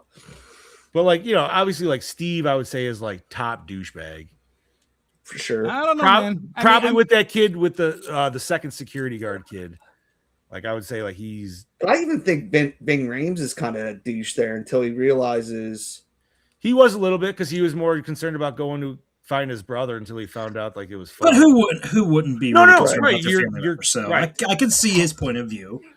Like in his mind, He got these people to safety. Yeah, right. He was going to move on. Correct. You guys are here. You're doing your thing. I'm gonna go do my thing this way. And sure, 100%, dude. Would he have made it? I don't know. He doesn't. Nobody really makes it in this. I mean, this spoiler by the end of this movie, I would say the entire world is fucked. Like there's. Well, There is no direct sequels to this, right? This is just Nope. standalone remake. Boom, not boom, to boom. this one, but if you want to go into Day of the Dead, that's Yeah, the- but even the remake Day of the Dead, like we were talking about earlier, doesn't carry on from this one. It's still its own weird like remake of Day of the Dead. But they were like, I feel like they were like super zombies or something in that. I can't fucking. It was dumb. But I always like to think too that or correct me if I'm wrong, or maybe I'm just like everyone knows this and I'm just saying it because it's dumb, but like night, dawn, and day all happen in the same time, right? it's like the same weekend or whatever. The same I mean, day. well, No. You definitely have you have a significant passage of time between night and by the time we get to Day of the Dead. Are you supposed to though, or is it supposed Yeah, but to night- be different? I I always night- thought it was supposed to be different kind of phases of the same outbreak. I thought night and dawn were the same, but then day is like a decade later. I don't think it's a decade later, but it's definitely some significant amount of time, more Right, than because like that at that point, almost the entire world's turned, right. and it's just a few pockets of people that are still like surviving here and there. Okay. But okay. Diary of the Dead is supposed to take place the same time as Night of the Living Dead, but I like Diary of the So Dead. Night of the Living it was Dead, good. Night of the Living Dead is day 1 to day 2 of the outbreak. Dawn of the Dead is several weeks to a few months later, and Day Oh. of the Dead is years after the initial outbreak. Months later is fucking Day of the Dawn. Dead Dawn is or weeks. Dawn to of the months. Dead. Dawn. Yeah. I could see it being weeks. Months is well, because we don't know how much time passed while they were in the mall, too. Right. That's true. But I'm thinking of just like the initial like outbreak though. Like what? Like did it just start small in Pennsylvania and like wherever they were here, it just I would- finally got to that side? It would almost Remember? have to be. Okay, I'll take that because right, like first one's Pennsylvania. That's where it starts, Supposedly, and this one I would have to say is on the West Coast, possibly. Or This? it's supposed to be in. Was it Wisconsin or something like Yes, that? the Or- this was Minnesota, I Wisconsin. think. Wait, Oh, okay. I didn't know if So it did or it's not. it's north. It's Midwest north. yeah, so- it's Okay. Was the original in the same area? It's Do we Pittsburgh. know? Yeah. Original's original's all Pittsburgh? Pittsburgh. Okay. It's in Milwaukee. Milwaukee. Milwaukee. There you go. Milwaukee. Which is Algonquin for the good land. Does this guy know how I to did party? not or know what? that. In fact, isn't Milwaukee an Indian name? Well, yes, Pete, it is. Fucking love it. Don't make me want. I will start. I will leave right now and go watch Wayne's Hey, World. Wayne's Dude, World. anytime I see it on Pluto TV, I turn it on. Yeah, it's back. They run back to back, 1 and 2. Yep. Mhm. Weird naked Indian. Excellent butt. No, that's different. That's PC. Man, I always wanted a licorice dispenser on my fucking roof. New print. Little. Yellow. Different. Better. Yeah, I freaking love this film. It's awesome. No, man. There's nothing. I mean, dude, there's nothing bad with this film. Like, There's not, dude. And there is nothing, and I can't even think of anything bad to say about this movie. It just flows so perfectly. It's filmed awesome. Even the usage of CGI, it's not shitty. For it being 2004, you would think that some of the shit would seem, would look really you know shitty, and you know what they it looked doesn't. the shittiest, and it was. This is me nitpicking, dude. Is right in the beginning that top-down shot of her driving up the road, The fire. as that crash. Yeah, the fire and the other fires. Yeah. That's possibly the worst looking thing for CGI. I'll fucking take it. I don't. Give a Yeah. shit. But yeah, that's still That's acceptable. Nothing. It's absolutely nothing, dude. I think the worst part about the movie is they actually made a rated cut. Because I have no problems with the unrated, the extended. The unrated's really good, man. Yeah. And with a minor few differences, it's not even really anything that I would see why they took it out. It's the gore, right? There's Well, a it's couple of gore. explosives. It's the gore, and then they show the one blonde naked zombie lady in front of the bus, which Yeah. I don't remember that in the theatrical cut. It's not in the theatrical cut. Like Which they added extra blood to the windshield to Yeah. cover it up. and then at that, why the fuck was she naked? Prostitute. She wasn't a zombie. I don't She was know. walking naked through all those cars on the fucking highway. She was a zombie. No, she wasn't. Yeah, she was. No, she wasn't. She didn't seem like a zombie. I think she was just really fucked up. My assumption, Steve. Maybe is she was that on got- heroin, dude. I think she got like abused, like raped, seriously. And she's just like randomly. Yeah, she's like out of it, but she's not a zombie. because I was the gonna say, bus like- driver then tries to rip her out of the car, so they're not all zombies at that point. Because I'm just thinking, like, yo, man, we had naked titty zombies in fucking Resident Evil, what was the second one? Apocalypse. That was Apocalypse. Apocalypse. Yeah. Yeah. I just remember fucking what's his name driving around and he's like GTA motherfucker. Motherfucker. Yeah. That's when he sees the two titties and he fucking wrecks because he sees the titties. And I'm like, fair. The best zombie titties ever. Scout's Trash. Scout's Guide to the Zombie Apocalypse. No way. Oh yes yeah, way. Yes wrong. way. Wrong. Return of the Living Yeah, Dead 3. trash. Oh, you 3? No. 3's pretty messed up. I No, love you that ruined film, it. though. You ruined that for me, you asshole. I love 3. I did see. We love 3 too, but I ruined that it wasn't her titties. That I did not care for 3. That was too. Oh, stop movies. I'll do the first one. I'll even. I love I hate I the love- second one. I hate the second one. Yeah, I watch I'll it. just do the first It's one of too. my guilty pleasures, though. I hate it. I hate it. It's got Michael Jackson zombie in it. It It's does. too slapsticky. It's very. Get Hey, this let's- goddamn screwdriver out of my goddamn head.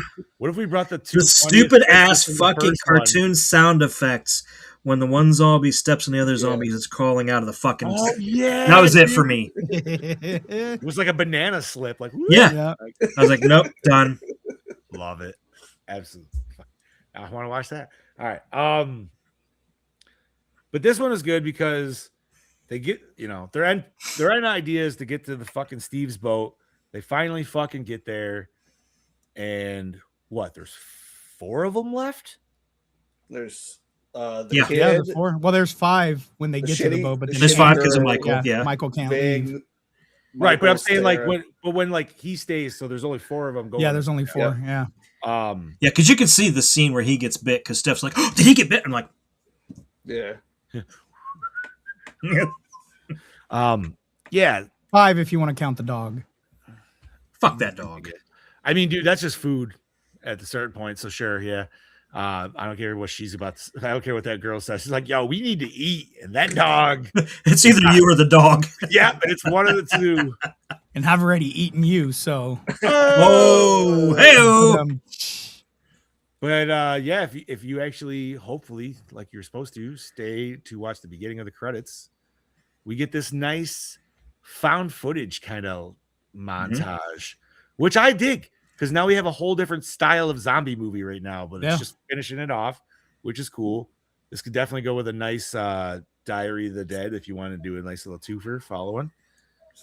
And they get to their island, and there are zombies there, and they're fucked, and that's about it. Now, we don't know if they're dead. We don't actually see them die. We see the one zombie fall in front of the camera. The camera goes out. I'm saying they die. well, I So mean, no- there's no way they're of years, undocking. a few years ago, somebody was talking to Zack Snyder. It was like a panel, Okay. and they asked him somebody asked him what happened to the survivors at the end of Dawn of the Dead, and he said, "What survivors?" So his implication is that they were all killed. Yeah, I mean, and there's no way Which that make- they make it off. There's no way they make it off of the pier because they cannot shove off from the pier in time to stop those fucking zombies. away. They're fucked. Because They're their fucked. motor's done. They didn't have any They have gas. no gas. Yeah. They were hosed. And even if you jump into the water, then what? Then you got sharks and other shit. So It was a lake. There's no sharks in it. Which weren't they on the ocean? No. They're on the yeah, Right, see like- That's why I always thought they were on the This is- fucking coast. this is why this is a little No, they bit straight of, up say it's a lake. No, I forgot. Yes. That's what I'm saying. Like that's why I always thought it was West Coast because I always just assumed it was fucking.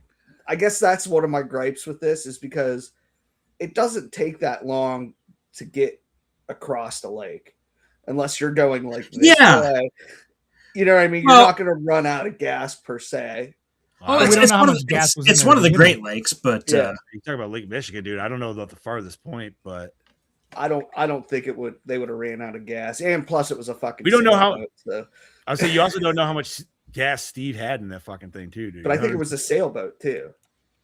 I'm assuming that's how they got there the rest of the way. Yeah. Yeah. But I don't know, man. That was just my only gripe because it made it feel like they were out there for like days. See, and once days. again, yeah. that's why I thought it was an ocean because I was just like, okay, that makes sense. So Yeah, no, Lake Michigan.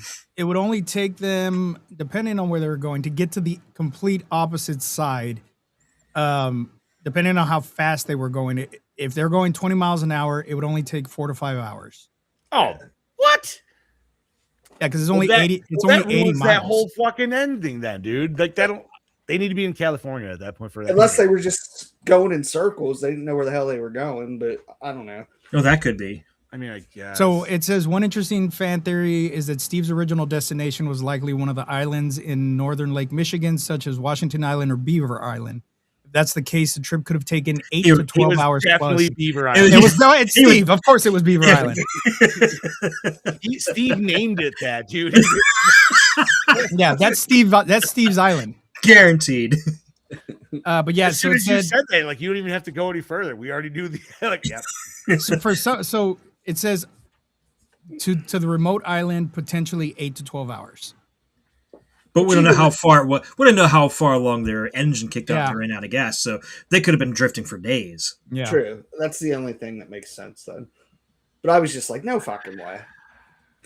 But just me. Yeah, it does change. No, I'm glad you brought that up because that changes. Once again, I guess it never just dawned on me where it really was, but. And also, why do people think that they'd be able to make it to an island and be safe from zombies? Because, why would water stop zombies? They don't need to breathe. Was it Zombie 2 where they're walking on is that the shark zombie? So, did you guys ever read the World War Z book? No. Yes, I have, but it's been a while, so you'll have to refresh. Book was awesome, by the way, and it's actually one of the books that I can honestly say I happily did read. There was a section of it, and I love it. They're talking about how there was this one communal area kind of near a reef or something where it was all these the babies. Hi, Charlie. Boats that congregated together, and they were all attached to this submarine that was out, so the submarine could power them. And then they were talking about how they always thought it was good until they realized the zombies, even though slowly, could walk underwater. So eventually they got there, climbed up the chains, and then fucked that whole community. Dude, awesome little fucking mid story in there somewhere. Zombie 2 is completely on an island, right? Yes. I don't think I've watched Zombie 2. Well, doesn't it? It's called. It's got New York in it too, doesn't it? Yeah, it starts in New York. Yeah, it starts in New York. Well, it starts on an island, goes to New York, then they leave New York to go to the island. Is that the zombie versus shark one? Yes. Yeah. Oh, I have seen it. Wait, Zombie. I thought it was just called Zombie. Well, in America, it's just called Zombie. In Italy, it was filmed. It was Zombie 2 because Dawn of the Dead was Zombie. I got you. My bad. It's weird. Okay, no, that movie was fucking hilarious, dude. Love that. I love that movie, dude. I say great eyeball scene for Brody. I say the eyeball scene and the shark scene is the two that like fucking stick in my head for sure. I love the chick that goes skin diving that just strips down to her G-string for no reason whatsoever. She does it for us, Chad. Yeah. She does do it for us. But you know what, man? I've said enough. We are way deep into this fucking episode. Yeah, we need to get Brody's opinion on this. Holy fuck, we do need to get Brody's fucking we're at opinion. 1:30 already. All right. I feel bad because I know Chad's got a fuck ton of notes too, dude. I'll cut it down. Don't worry. All right. So you know what though? I'm happy we actually just mostly still talked about this and it wasn't 40 minutes of slice of life. Dude, there was like no sidebar to this really. Dude, I could talk on topic. I literally could talk this movie straight through with you guys. Yeah, we didn't even need a slice of life. We've gotten a few distractions, but yes, for the most part, that was all Brody though. Yeah, Brody stopped in the chat, so we're good. All right. Speaking of Brody, here's Mr. Brody Kane. Yeah. Howdy fucking duty there, folks. It's your King and Banger back for another episode of Gore. And this week I'm here to talk to y'all about Dawn of the Dead. This review probably will be short and sweet, I won't lie. But essentially, I'm going to kick it off by being controversial and saying that this is easily 10 times better than the OG. Not a fan of the OG at fucking all. I definitely feel like it's too long. You know, it should have been cut back maybe half an hour at least. It's very slow. Slow pace as well. This doesn't capture my attention. Then I put this bloody bad boy on and it's quick action, fast-paced fucking horror bonanza. It's fucking great.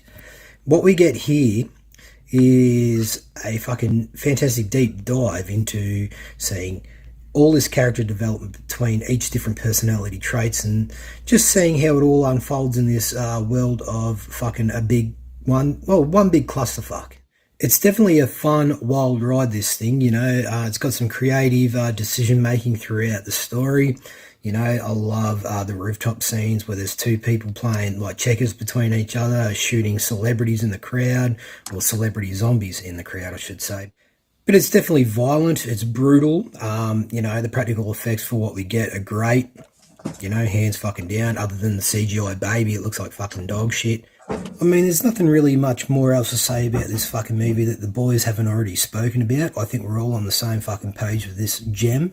It was great to go back and watch it. I watched this numerous times as a kid on fucking repeat over and over again. So it was really good to go back today and suss it out after all these years. And it still holds up well, I think, anyway. In saying that, I'm going to have to give it a 5 out of fucking 5. I look forward to hearing what you guys have to say about this film, and I'll catch you motherfuckers next week. So cheers, gentlemen. Cheers, Brody. Cheers, sir. He said 5 out of 5? Yes. 5 out of 5. All right. And He did bring up something that I forgot to bring up, and that was the zombie baby. Yes. And even so, while the CGI does look absolutely shit on the zombie baby, they didn't need to kill that zombie baby. There was no need to shoot it. What the fuck was that zombie baby going to do to them? What if that zombie baby was the cure? I think that was zombie. I think that was a mercy killing more than anything. No, yes, true. I believe that. But at the Because same here's the time, question: do zombies grow? Would it have been a zombie baby? I don't know. And I think it would have been a never zombie know. baby forever. I don't know, man. It was born a zombie. It had to be the cure, man. They fucked up the cure. That would have been the cure. I would have stomped on it. So, I'm like, yo, dude, we need to save this bullet for real problems, dude. Use a foot. Little zombie baby bowling. You should have just yeeted it off the roof. If it was a comedy, it was a comedy. They like, you know what would have happened is like somebody been like, oh my god, it's kind of cute, and then it would have slipped off, and then the dog would have came by and grabbed it and fucking ran away with it, dude. Wait, what's the weird movie where it's like Mother a of weird Tears. The one You think of where Mother of Tears where somebody throws a baby off the bridge? No, the one that they flush. I think it's an abortion. They flush in the toilet and it like mutates. It's like a. oh my god, I know what you're Is that talking Hell about. Baby? Oh No, it's like No. an '80s film. Oh, It's weird. shit. Oh god, it's the name of it's right there on the tip of my tongue. The Abomination. Yes, Abomination. Oh, yes, okay. yes. They flush it and it goes into the sewer and it turns into like a creature feature type Yeah. thing. It's like weird. Really? Shit. Jesus, dude, that's a fucking horror movie for sure, dude. It's just fucking weird. The reboot is just a new hospital trash baby that comes back. Probably dumpster It's baby. it's one of Snooki's Prom night abortions. dumpster baby. Fuck yeah, dude. Just twirling it around. They should have made it look like a garbage pail kid of some sort. Jesus. Yeah, they should have. But to go with Brody's score, we also, I believe, if we haven't said it already, but Bob did give us a 5 out of 5 as well, even though he's not here. Fuck you, Bob. So listen, man, if you haven't been listening this whole time, the four of us We fucking love love this this movie. movie. Yeah. Brody, I would loves say the six of movie. us. The four of us love it. Brody, Yeah. Bobby. So I do have some behind the scenes stuff that I we'll was get say into that being now. said, I'm gonna give it to you, Chad, because I know you probably got some actual like cool fucking shit to say. I do. Read them zombie cheeks. For the scene where Anna stitches Kenneth's wounds, the director hired a real nurse for the close-ups. She misunderstood the director's directions to go deeper and inadvertently punctured Vin Rhames' skin and stitched the prosthesis to his arm. He didn't say anything until after the scene was done filming, and the director thought the blood was merely a really good effect. It Oh, was. Gnarly. It was What a real. beast. What a fucking beast. You go, Ving Rhames. Could you imagine just like him being like, and he's gonna be all gentle about it too, be like, so by the way, I think you may have stitched that to my arm. They're trying to. Come again? I think you may have stitched that to my When Ving Rhames heard a remake of Dawn of the Dead was in production, he tracked down producers to be in the film. hot damn. All right. CJ's elevator line, "I like this song," was improvised. There wasn't even any music playing when they filmed it. Oh my god. That's awesome. fucking Even- awesome. Better. Although he had strong reservations about some elements, Romero professed to be surprisingly impressed with the film. Hell yeah. Okay. See, I think it's better than Diary and Land of the Dead, honestly. And those are technically. Land of the Dead's weird because it's not even in the fucking main continuity of the movie. But those are any of the other technically films. supposed to be Roma film or Romero films. They are Wait, not I technically. thought Romero Land, directed them. Land Yeah. was still in the Land's in a different continuity. It's an alternate Can't be. continuity. It is. If you look it up, it's in an alternate continuity. But it has Savini coming back as the fucking biker from the Dawn of the Dead. It's I don't know, the man. same continuity. I don't know, man. But like, would it still be before Day of the Dead? What, Land of the Dead? Yeah. I would No, say it's after. way after. Yeah. Even though they still got the green and shit like that. Because isn't I it's got been it a right while. here. Isn't it dystopian future at that point? Around, but they have that whole area where it's like it's all nice and they like try to keep it. You remember? Because like they're like, you want to get in here, and Yeah, it's Fiddler's Green is what it's called. Yeah, thank you. I knew it was green something or another, but Which the Land of the Dead game for Xbox wasn't too bad. Oh no, I remember that. Yeah. I played that. It's pretty fun. All right. Let's see. Director Zack Snyder personally chose most of the music used in the film. His choices included The Man Comes Around by Johnny Cash and Richard Cheese's cover of Disturbed's Down with a Sickness. Snyder was the only person who thought these songs should be in the film, as most of the producers were against it. I am so glad he stuck to his guns because those are two of the most memorable songs in this fucking movie, dude. Absolutely. Well, I personally was introduced to Richard Cheese because of this movie. Yeah. Same, If it wasn't for same. this, I wouldn't know who Richard Cheese was. and say all you want about Snyder. And oh, go ahead. Go ahead. I was going to say, I love the soundtrack in Watchmen. I think it's one of the best soundtracks ever. I don't know. I haven't seen that since but it was in theaters. I have it on Blu-ray, but I haven't watched that shit in a minute. That soundtrack, it bangs, but It was a good movie, but I hated that they changed the ending. me too. Yes, 100%. Change the ending From the comic book. from the comics. I've okay. only watched it once and I Never don't read the remember comics, anything so from I it. don't know shit. I watched In the it. comic, instead of them blaming the whole thing on Dr. Manhattan, It's an alien. they synthesized they made a fake alien squid thing. Oh, okay. So they instead of wanted to make uniting the it world against Dr. Manhattan, they united the world against a fake alien invasion. Ah. Biggest thing I remember that movie is just him making multiple versions to bang his woman, and I'm like, And blue penis swinging around. yeah, Blue I Dick, saw it. yeah. I saw it Blue in penis. theaters twice, and I was like, "Hey, check it out." I'm just saying, like, each woman, there's going to be a level of how many copies are too many copies, right? Continuing on, She's like, some of the crew Send would it wear, two more. some of the camera crew would wear plastic sheeting during the filming of some of the gorier scenes due to the amount of fake blood flying around. Nice. Excellent. Oh, that's awesome. It's a Gore show.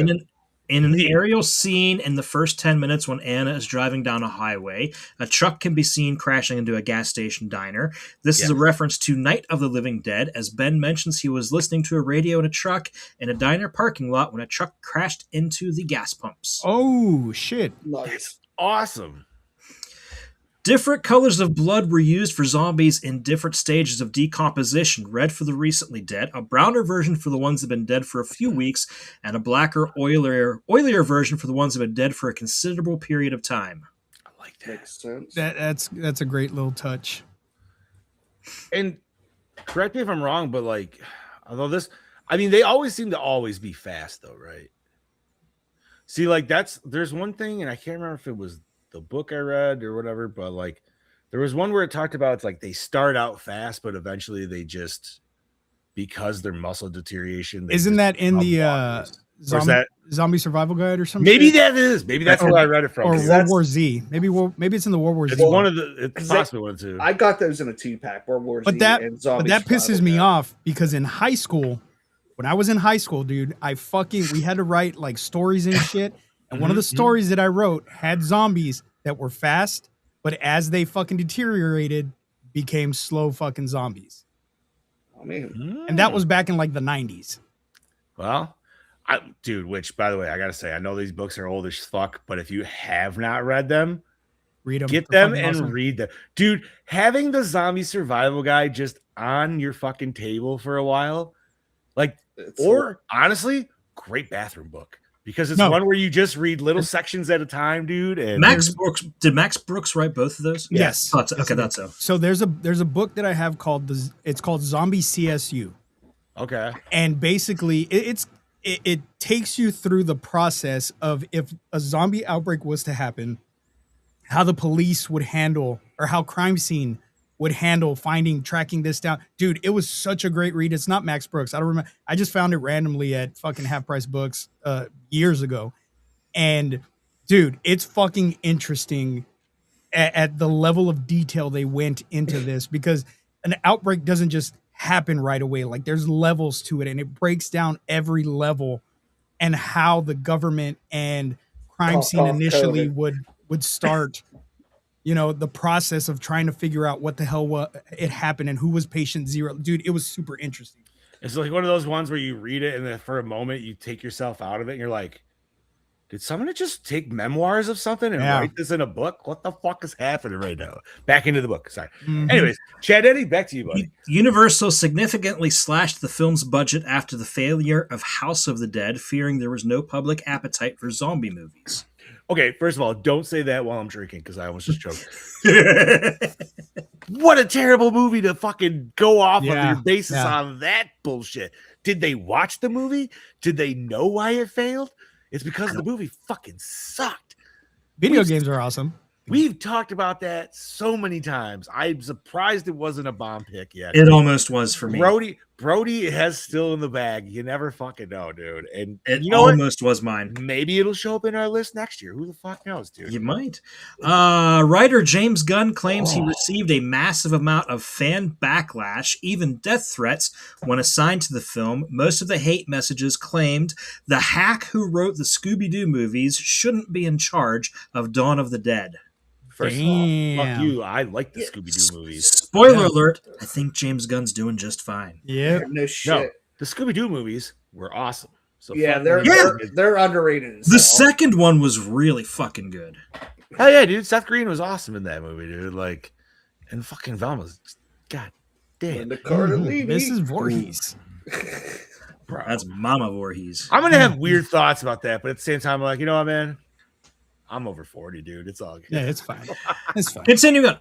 Heather Langenkamp, who played Nancy in the Nightmare on Elm Street series, was a member of the production crew on this film. Nice. Oh, was her husband doing Yeah. Aha. Yep. All right. We just talked about that on the other podcast because we did New Nightmare. Oh, nice. Nice. Great film. Great film. Let's see. You already mentioned a lot of this. This was actually Zack Snyder's feature film directorial debut. I was wondering if it was this one. How far was Gunn into his shit at this point? 2004. Well, he had already done like Scooby Doo, and Yeah, he'd already done Scooby-Doo movies. Okay, but beyond that, he hadn't done anything, right? I would have to look. Hold on. You just keep going, Chad. But I'm just I don't know. The first scene in the movie is the first they shot. This was Snyder's first feature, and he assumed you just start on page 1, and they were like, no, normally you shoot the last death scene first. Oh. So it was shot in chronological order because Snyder didn't know you're not supposed to do that. I mean, I guess I wouldn't either, but I don't know. Like, I feel like I would always want to, like, in my head, for it to work for me, I feel like I would have to do it in chronological order. Gunn had only had Romeo and Juliet in '96, and then he contributed to some late Troma work in the late '90s, and then in 2000 he did the specials, where he was a writer, producer, actor. It's a superhero comedy or something. Did he write Citizen Toxie? I don't know if he wrote it. He's attached to. How is he attached to? Tons of people were attached to Citizen Toxie. It almost didn't get made. Yeah, he might have done like rewrites or something. Interesting. All right, Chad. Anything else? Yeah, what else we got, brother? The shot where they throw a wrapped zombie off the mall's roof was filmed across the street from a church funeral service.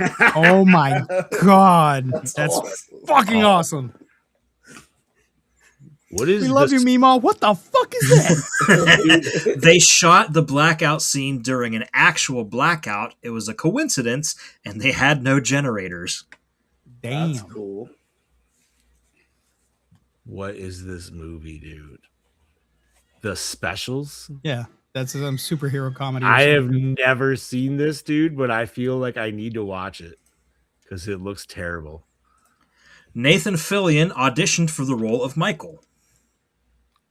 Oh, that would've Really? been cool. The last zombie you see at the end of the opening credits is director Zack Snyder. Oh, the one that falls down, face plants in front of the camera? No shit.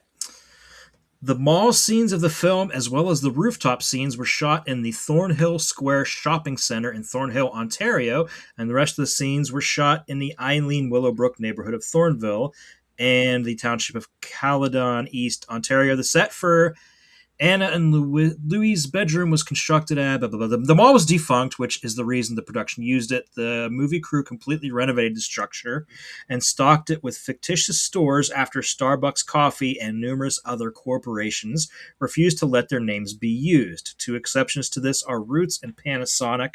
Most of the mall was demolished shortly after the film was shot. Damn.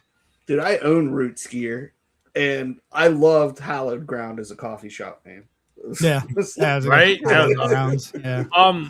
There's another movie that did something similar. What the hell is that? I'm sure. I know Mallrats used... Mall Rats. No, horror movie. Eight-Legged Shopping Freaks. Mall? Eight-Legged Freaks, I think it was. The Oh, mall yeah, they yeah, used in that, I think it was a dead mall. And then that's why they were able to blow it the fuck up. And they were just like, yep, use it.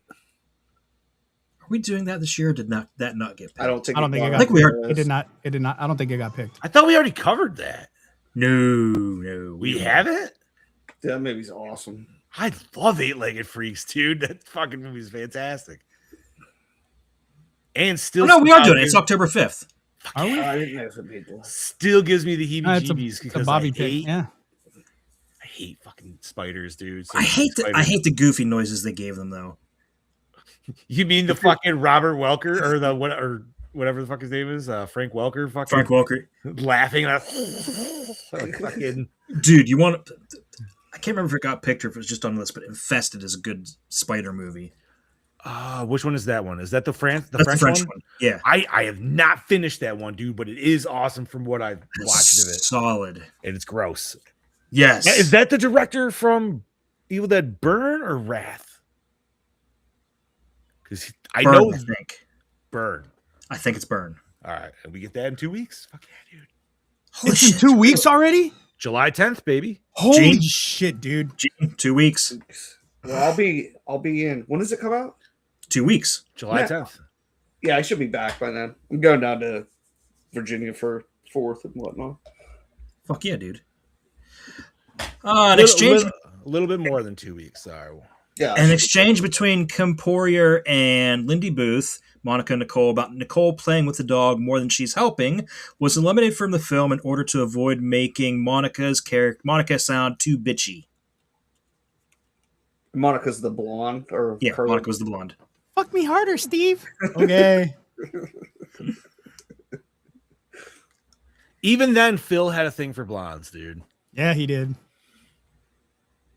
True. Yeah. Let's see. While Zack Snyder was under a contractual obligation to deliver an R-rated final cut to Universal, he expected the movie would get an NC-17 rating for graphic and violence, and he'd then have to edit it. But to Snyder's happy surprise, they gave the film the R rating on first review. When George Romero, who'd been forced to accept the limitations of both Dawn and Day of the Dead getting released with no ratings, and the X rating level no one under 17 would be admitted, saw this, he was excited because he felt that his forthcoming Land of the Dead could get an R rating without being edited, and that was what happened when Land was released in 2005. Yeah, but Land was tame compared to this, dude. Like, True. but I could understand where, his fear would be coming from, seeing as he's had to fight so much in the past. But I mean, Well, times were changing, dude. You know what I mean? But even Savini's, they said the remake of Night got cut down because it was too gory, too realistic. It got cut heavily, didn't it? Yeah, because of gore. Which sucks because you want it to be gory. It's fucking Savini, dude, right? So you're like, yo, man, I expect this shit to be like. But people thought they still think what Savini was doing was like real shit. Do you know what I mean? But it's not. But People are dumb. I don't know. It's whatever. Lindy Booth, who played Nicole, and Kevin Zegers, who played Terry, previously played love interest the year before in the movie Wrong Turn. No shit. I will say I've never watched Wrong Turn. Any of That them. was supposed to be on our list, I think, a while ago. the year before last. Yeah, we couldn't find it. Yeah, That's what Dushku's in that or whatever. Yeah. All I know is like there's a scene where they're jumping on treetops or some shit, dude. And I was just like, wow, that looked like ass. Oh no, it's not a terrible. No. I'm saying that scene specifically. The second one's really better. bad CGI or some shit. Like, but Zack Snyder and James Gunn both have contributed to the DC Extended Universe. Snyder directed 3 films: Man of Steel, Batman vs. Superman: Dawn of Justice, and Zack Snyder's Justice League, where James Gunn is the director of The Suicide Squad and Superman. And he's running the whole show now. Movie. The good Superman. Man of Steel was all right. Was it the good Suicide Squad too? Yes. Yes. Yeah. I just went on a rant about Snyder's Superman on the other podcast. And I got my buddy a lot of views on TikTok because I was talking shit about Snyder monkeys. That's one of the best in jokes of that movie. It is. Holy fuck. Y'all excited for Supergirl? I am. Not really. I am, dude. I am. I think it's going to be a good fucking flick. I want to see Lobo. That's the only reason I want to watch it. I'm not excited. It just looks like Guardians of the Galaxy to me. But that's what people said about He-Man. But you got to get that. And you know what? I can understand that. What was it? What movie? It's He-Man. Oh no, not that one. Fuck yeah, dude. But you got to get that Supergirl cup with the looks like a penis. The penis cup. Oh, the foreskin one? Yeah, dude. That is so horrible looking. Can I get my Supergirl with extra foreskin? According to the Lost Tape, which contains gun shop owner Andy's personal video diary, accessible as a bonus feature on the Director's Cut DVD, the main characters arrive at the mall early in the movie on May the 9th. Therefore, the movie opens a day earlier on May the 8th. Andy mentions that attacks on citizens by the undead had already started on the 7th. Andy makes his last entry just before he turns into one of the undead on June the 6th, and the movie ends on that same day, not including the footage during the end credits. This places the events of Dawn of the Dead in a space of just 29 days, and all the action between the credits begins and ends at dawn. That's true. No shit. Nice. So a solid month. The zombie baby scene was originally going to portray the baby killing the mother. It was altered due to its graphic nature. Nah, I needed that baby to fucking rip out of her. That's what that would have been fucking gnarly. Yeah. You wanted that baby to pull a face hugger, just fucking A, bro. That would have been, dude. That would have been hilarious. So sick. It would have been funny though. Dude, especially if it was like Spaceballs.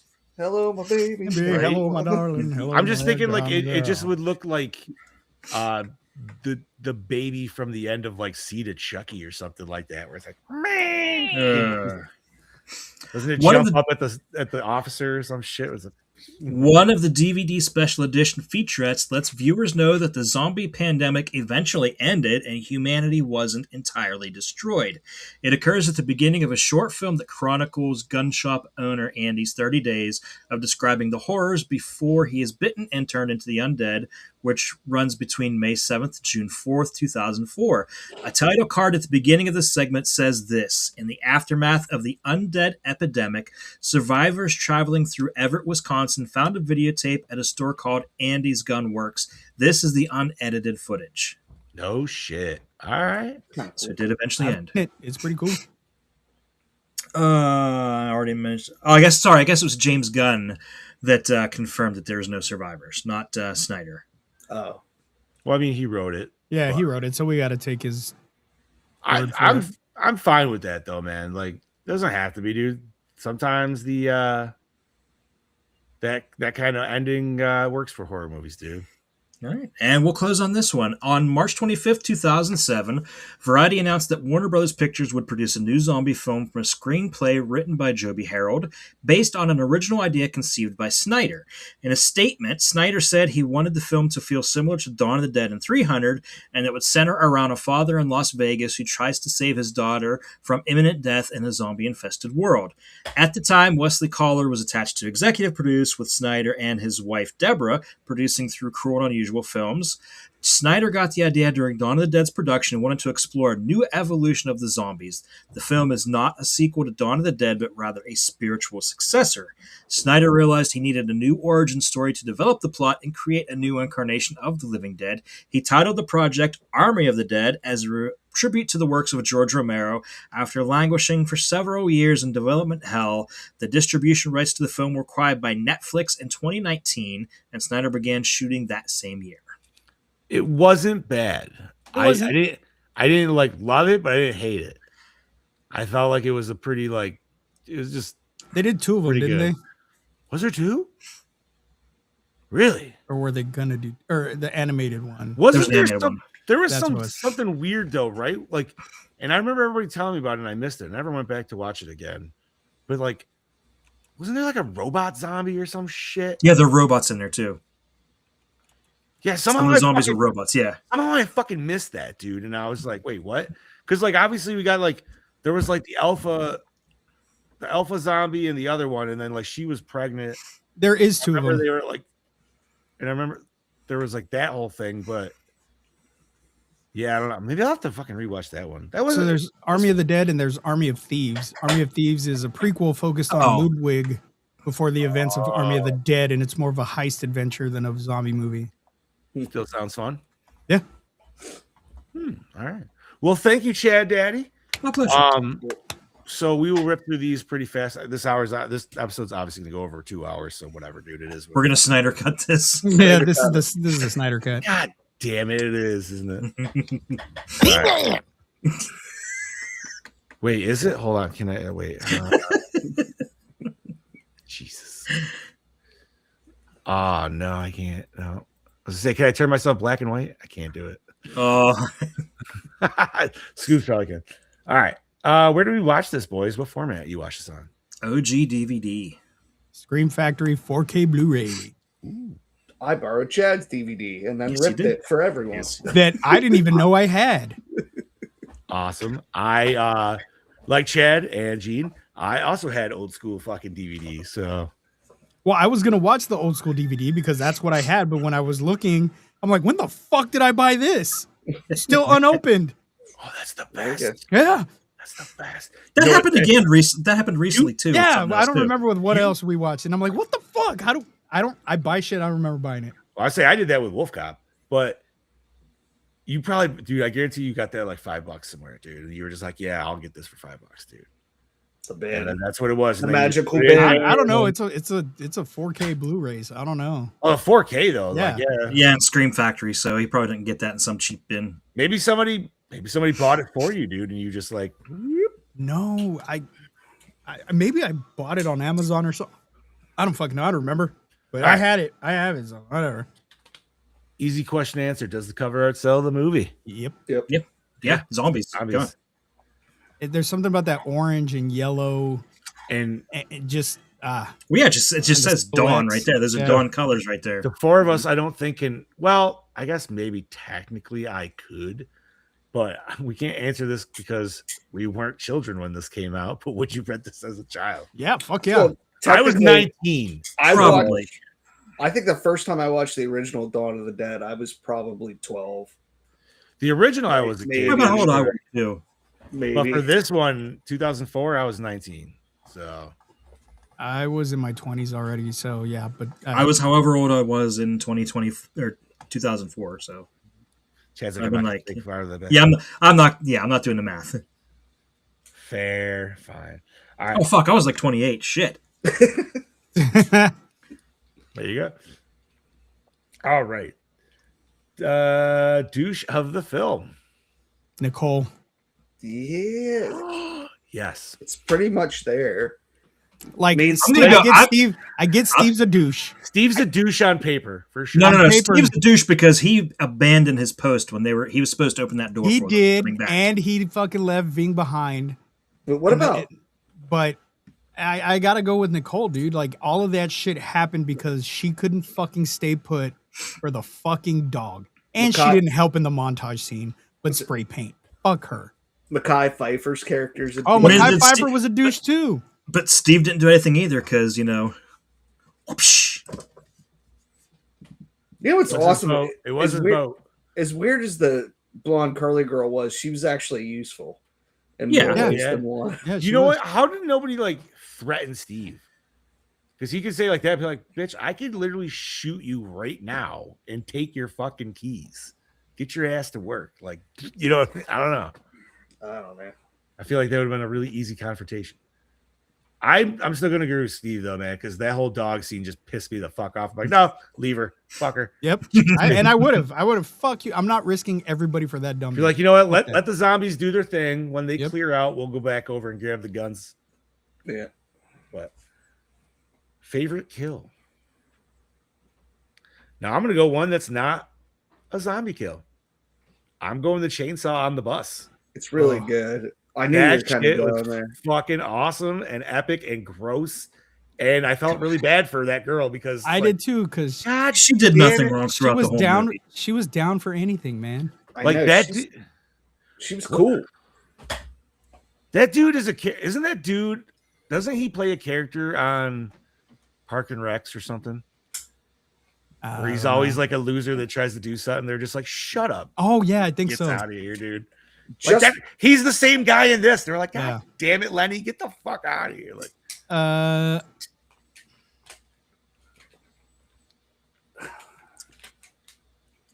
I'm gonna say just because it's kind of funny to me, Jay Leno. it's the one in the garage where the zombie has no legs, but it's on like a swinging. Dude, that Thing and just, motherfucker was like straight like- up going all across those He has beams. no legs, so somehow he's like holding on to a chain, sliding down, or whatever the fuck he was sliding down. No, I think he was just crawling on the pipes. Is that all he was doing? I think so, yeah. I thought he was like sliding down a zip line or something. That I'm would gonna- be even fucking funnier.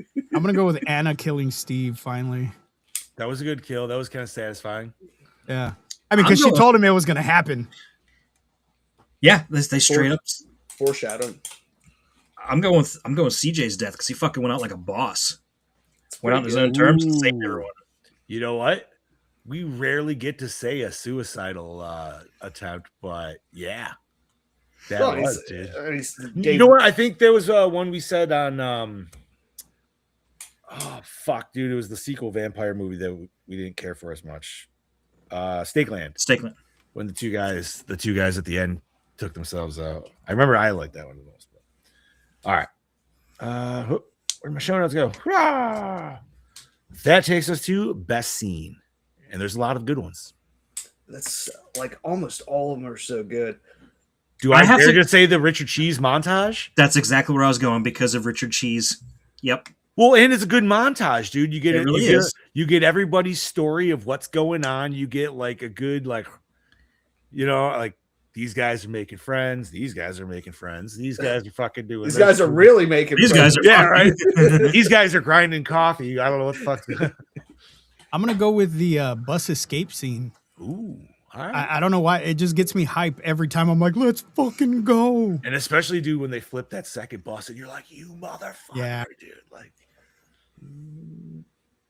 I still say he had I no do- business handling that chainsaw. I like the gun. She would have shop. been better off with the chainsaw. Yeah. I like the escaping from the gun shop scene ooh, where he throws Go in the propane. sewer? No, like at the end when they're trying to get out of the gun shop oh yeah. and he throws the thing and they're like, how do we know if he hits it? And it's just like Boom. boom. Just Think he hit it. everything lights up. I was gonna say, you know what? That actually kind of makes me for a secondary follow up. I'm also gonna go with the escape of the thing, but I like because it was because Lester was waiting at the sewer cap, and that's when he fell down and he hurt his leg. And that sucked. And they 'cause give him, Lester was yeah, so because I good. like Lester, dude. He was one of my Yeah. favorite secondaries. But He they gave him he started the movie with a leg injury and ended with a leg injury. Yeah, no, With a that- double leg that- injury. Yep. I'm assuming it was the same. Like he's that dude from SpongeBob. He's just my leg, and it's just fucking right. But he got the cool fucking shots of the dual wielding fucking pistols, dude. I thought that was awesome. And like, dude, that seems so like crazy over the top back in the day, but now watching it, dude, with a fucking 22-year gap and seeing the action movies that we've seen now, that shit was tame as fuck, dude. It makes me think of the movie that you guys hate. They did that in Alien Resurrection. Yeah, I like Alien Resurrection. I'm the only that one. Movie. I love it too. Sorry, I'm with you. I'm with you, Gene. I can watch that shit, dude. That is a guilty pleasure, man. All right. Everybody got favorite kill and best scene, worst moment or scene. I don't have Nicole. one. Nicole and the dog. Yeah, it's not necessarily the worst moment, but it's the worst annoying. moment, but it doesn't take away from the movie. But her no, chips, it doesn't. Come here, chips. No, that part with Nicole with the dog for me. Oh, just in the mall, him calling her, and then calling chips. Lester just whistles because he's just like, "Shut the fuck up, bitch." Yeah. No, it was her voice was annoying for sure. I don't have one because like I said, like Lester dying sucks, you know. Dude, especially because Lester's scene when they were just like, yo, you know what? If you're gonna shoot everybody, why not shoot Lester? You don't know. And he's just like, whoa, wait, what the fuck do I have to do with this fucking He's shit? like, I'm changing it. Worst moment or scene was when Michael said the job he was best at was being a dad. Because of that hesitation, you know he had to witness his child die. Well, it's a downer moment, but I still don't think that's a worst. I don't have one, dude. Honestly, it's not bad. It just really hits you, especially being a dad. It's like, oh man, he's awesome. I would say the scene that I don't like as much as the other ones when it comes to that. I don't like the baby scene because I think the baby scene is stupid. You know what? I liked it when I first saw it, but I will agree with you that I think is the one that's like aged the worst for me. Yeah, it's kind of dumb. Like I don't mind the gore and shit like that, but like. Look, man, like I said, all I'm saying, you didn't need to kill it. What the fuck was it going to do? Gum you to death? Like, it doesn't have teeth. It can't fucking hurt you. Just fucking lock the door. I think it would have been cooler if he just would have shot the belly or something like that. That would have been fucking hardcore and then not shoot Anna shot the baby. Yeah. Yo, and you know what, man? Props to Anna because I felt bad for her, man. She didn't even go out from a zombie biter. And then she went out because fucking dickhole shot her. And I understand, like, you know, that was his wife and all, but she was her dying words were, "He shot me, the son of a bitch." Yeah, which was cool. How many? He shot her twice, right? I thought was it 3 times on each other. I know he shot. She shot her the once and then shot him twice, and I thought he shot 4 times. Yeah, I think he blasted her up. Yeah. I think you're right. I don't remember. I just remember the 2 shots, and they were both like shoulder shots. And I'm like, she could have survived that. No, because she got him like in the chest kind of area too. But I think she took 4. And I'm not gonna lie, man, I felt for her hard. Yeah, dude, she was a fun character. She was like the grandma character. Right, dude? The cool grandma. She's smoking the old cigarettes.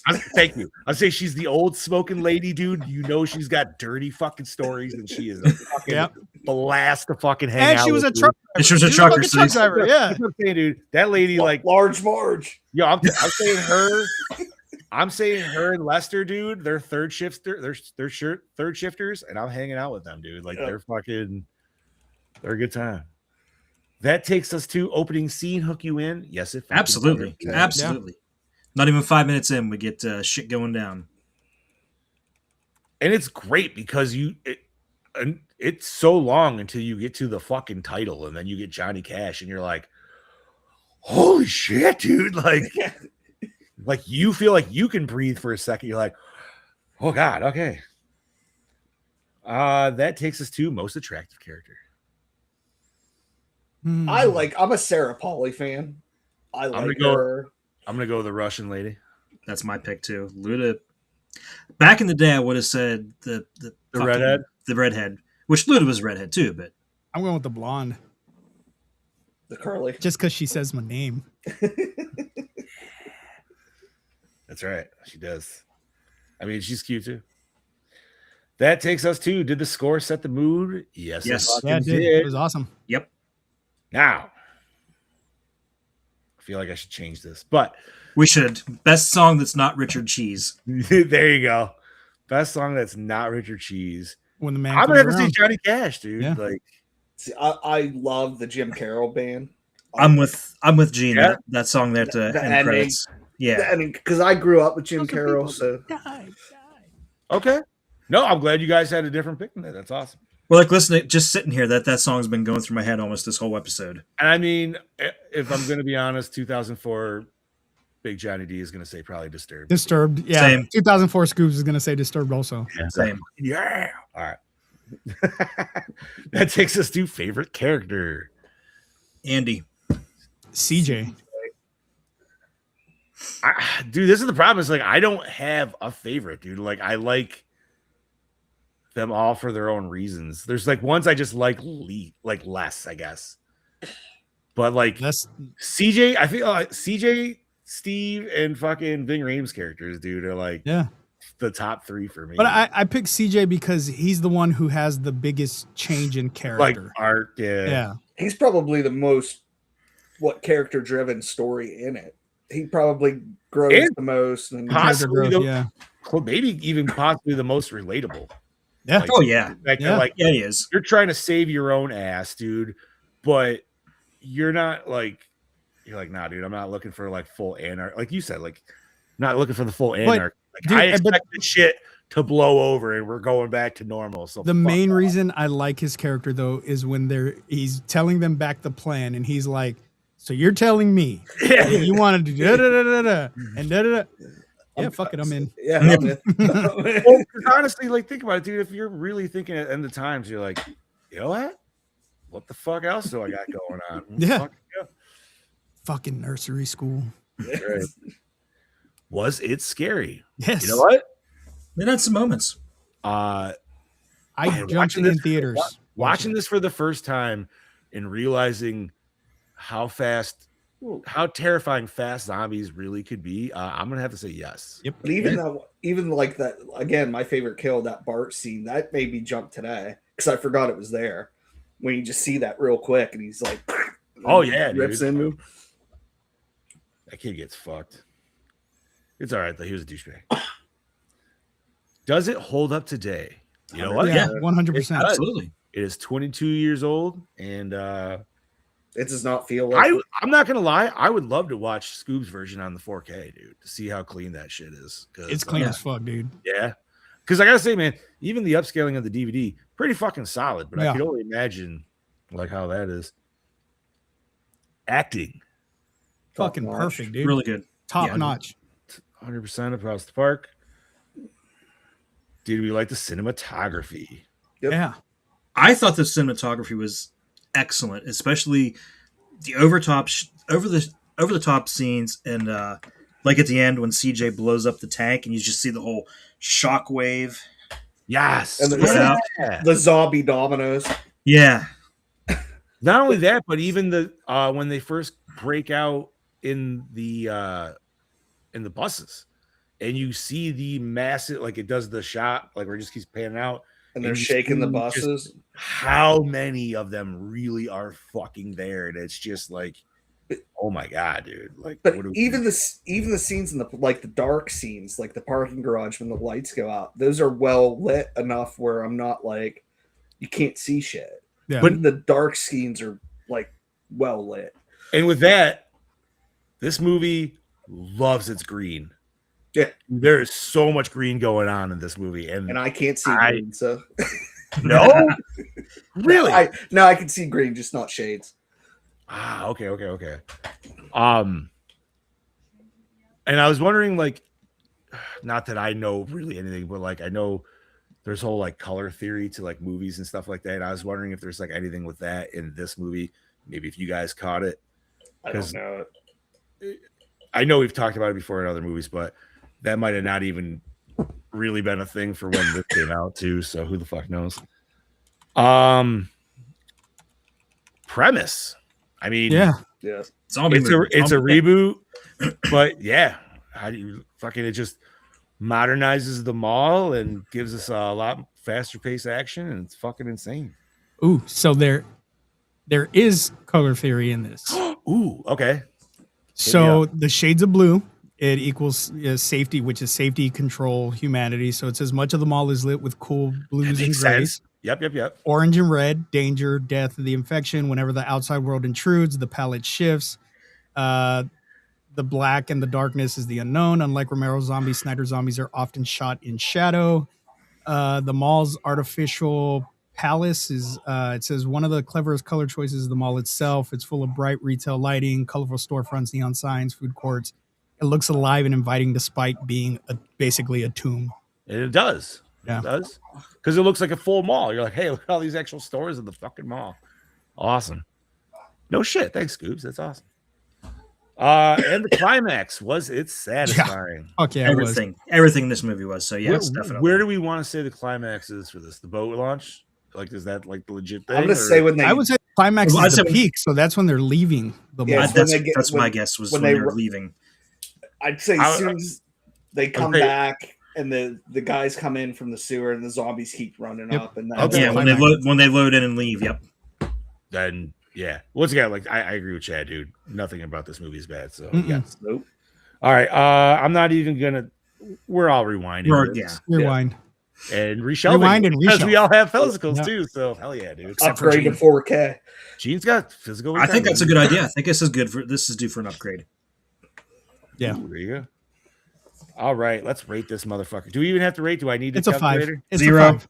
0. Fuck Bob. Oh yeah, it's a 5. Oh yeah, fuck Bob. 0. No, it's a 5 from all of us, but he only gets 0. He gets 0 score because he didn't show up. So he's not. It's like if you win the lottery at like the Moose Lodge or something, and you're not there. It goes to the next. Yeah, if you're not there to sign the books, you don't get the money. You know what, guys? I will gladly take Bob's 5. There you go. I'll take it. But yeah, it's a 5. It's easily a 5. I'm not. We don't have to debate it. It's a 5. No, it is. And you're like, dude. Like I said in the chat, I'm like, I could rewatch it right now. Like I could give this a 4.8, but I'd be lying to myself. Yeah. Dude, if we were giving golden, like if there was one film in the year that we gave a golden 5 to, it would be this fucking movie. I would be hard pressed to disagree with that. Yeah, because I can argue because I'm not like I know you guys were gonna do Back to the Future, and I feel but I don't. But we didn't. No, we didn't. But I don't think I would give Back to the Future a 5. Really? No. Oh. But I would give 2 a 5. I love maybe not 1. I love 2, man. 2. I have to watch all 3 when I watch them. I know. Like, I have to watch all 3. It is really hard not to. Stop, dude. You're just like. You're like, oh, well, the first one ended. Let's load up the That's second why one. when you go to the store, you see it sold only as a trilogy. Yep. What happens next? Let's find out. So glad we never got a 4th one of like the next Karate Kid version of Back to the Future or some shit. Or his kids. I mean, or whatever. Dude, I hope it's the one movie that never gets rebooted. Well, Robert Zemeckis has a clause that movie can never get remade. As long as he's alive. As long as he's alive, that movie can never get remade. So and I believe Spielberg has the same clause for Jaws in his in the contract. I wouldn't want Jaws remade either. Yeah. Dude, Back to the Future remade would just be like, it would be weird. And I feel like we already got Hot Tub Time Machine, so just watch that, dude. Like, you're fine. I love Hot Tub Time. I love Hot Tub Time Machine, dude. DeLorean Hot Tub. The second one's not as no, good. Fuck that. I love the second one too. No, it's so stupid. It is I love good, it. and I love Adam. I still haven't seen the second one. I love Adam Scott for sure. Adam Scott's fucking awesome in that one. It sucks that Cusack's not in it, but he doesn't do sequels. No. But Lou Talica is like, or what is well, it? he's in it. He's in it if you watch the Motley Lou, you mean? Motley Lou, yeah. Motley Lou's fucking awesome. But no, he's in it for a split second. Yeah, but he won't there's something about he won't do sequels, so blah blah blah blah blah. That makes sense. All right. So we got a 5. Bobby, fuck you. All right. Chad, we're almost at 2:30, so no nerd news. No. Nerd news. Next week for our 400th episode. What are we doing? Scooby-Doo on Zombie Island. Like Scoops. I believe that's a me. It is a John pick. This is the animated, right? Yeah. 1998, baby. I was 13 years old. Fuck yeah, dude. I love this movie, man. Let's see if it holds up. It's been a long. I haven't seen it for. Does this have Scrappy in it? No, it does not. This is like when they started doing that new style movie. Okay. They really pushed this one huge, and it was like a big this premiere on Cartoon Network. It was almost like a Super Bowl event for like Cartoon Network, and they were like, "Check out this new movie." Blah blah blah. And I just remember we get Werecats and Confederate Pirate Ghost. Yeah, there you go. So yeah, fucking fun times on Scooby-Doo on Zombie Island, dude. I'm ready. Nice. For it. Hopefully Bob will be back with us. Gene, if you'd like to join us still, by all means, the invite's always there. 400 Spectacular, why not? Fuck yeah, dude, for sure. Maybe even we'll get Brody in the fucking chair. Who knows, dude? That'd be fantastic. Little 6-way action. Baby. Right? That's a hell of a Dutch rudder, baby. I was gonna say, I was like, can you do a 6-way Dutch rudder? I'm sure you can. As long as it's even, right? If everyone's standing in a circle, yeah, you could. No. Anyway, all right, let's fucking end this shit. We are way past our time. Gene, you want to start us off, brother? Yeah. Again, thanks for having me. I love this movie so much, but you know what's even more fun? Animated Scooby-Doo. So next week, guys. Sweet. This is your host with the Ghost, Lord Scuba Copper, saying tune in next week. Bring your Scooby snacks because we're going to Zombie Island. Jinkies, this is your Dark Lord of Knowledge, your Chad Daddy, way down yonder in the Chattahoochee, saying join us next week for Scooby-Doo. Zoinks! On Zombie Island. Hell yeah. I'm Not So Mean Fluff Best Supreme, Big Johnny D saying thank you once again, Gorehounds, for joining us for another fantastic episode. You know how to find us. You know how to share us. Please do. We love you for it. And we thank you for it. And last but not least, stay fresh cheese bags. Zombie penis.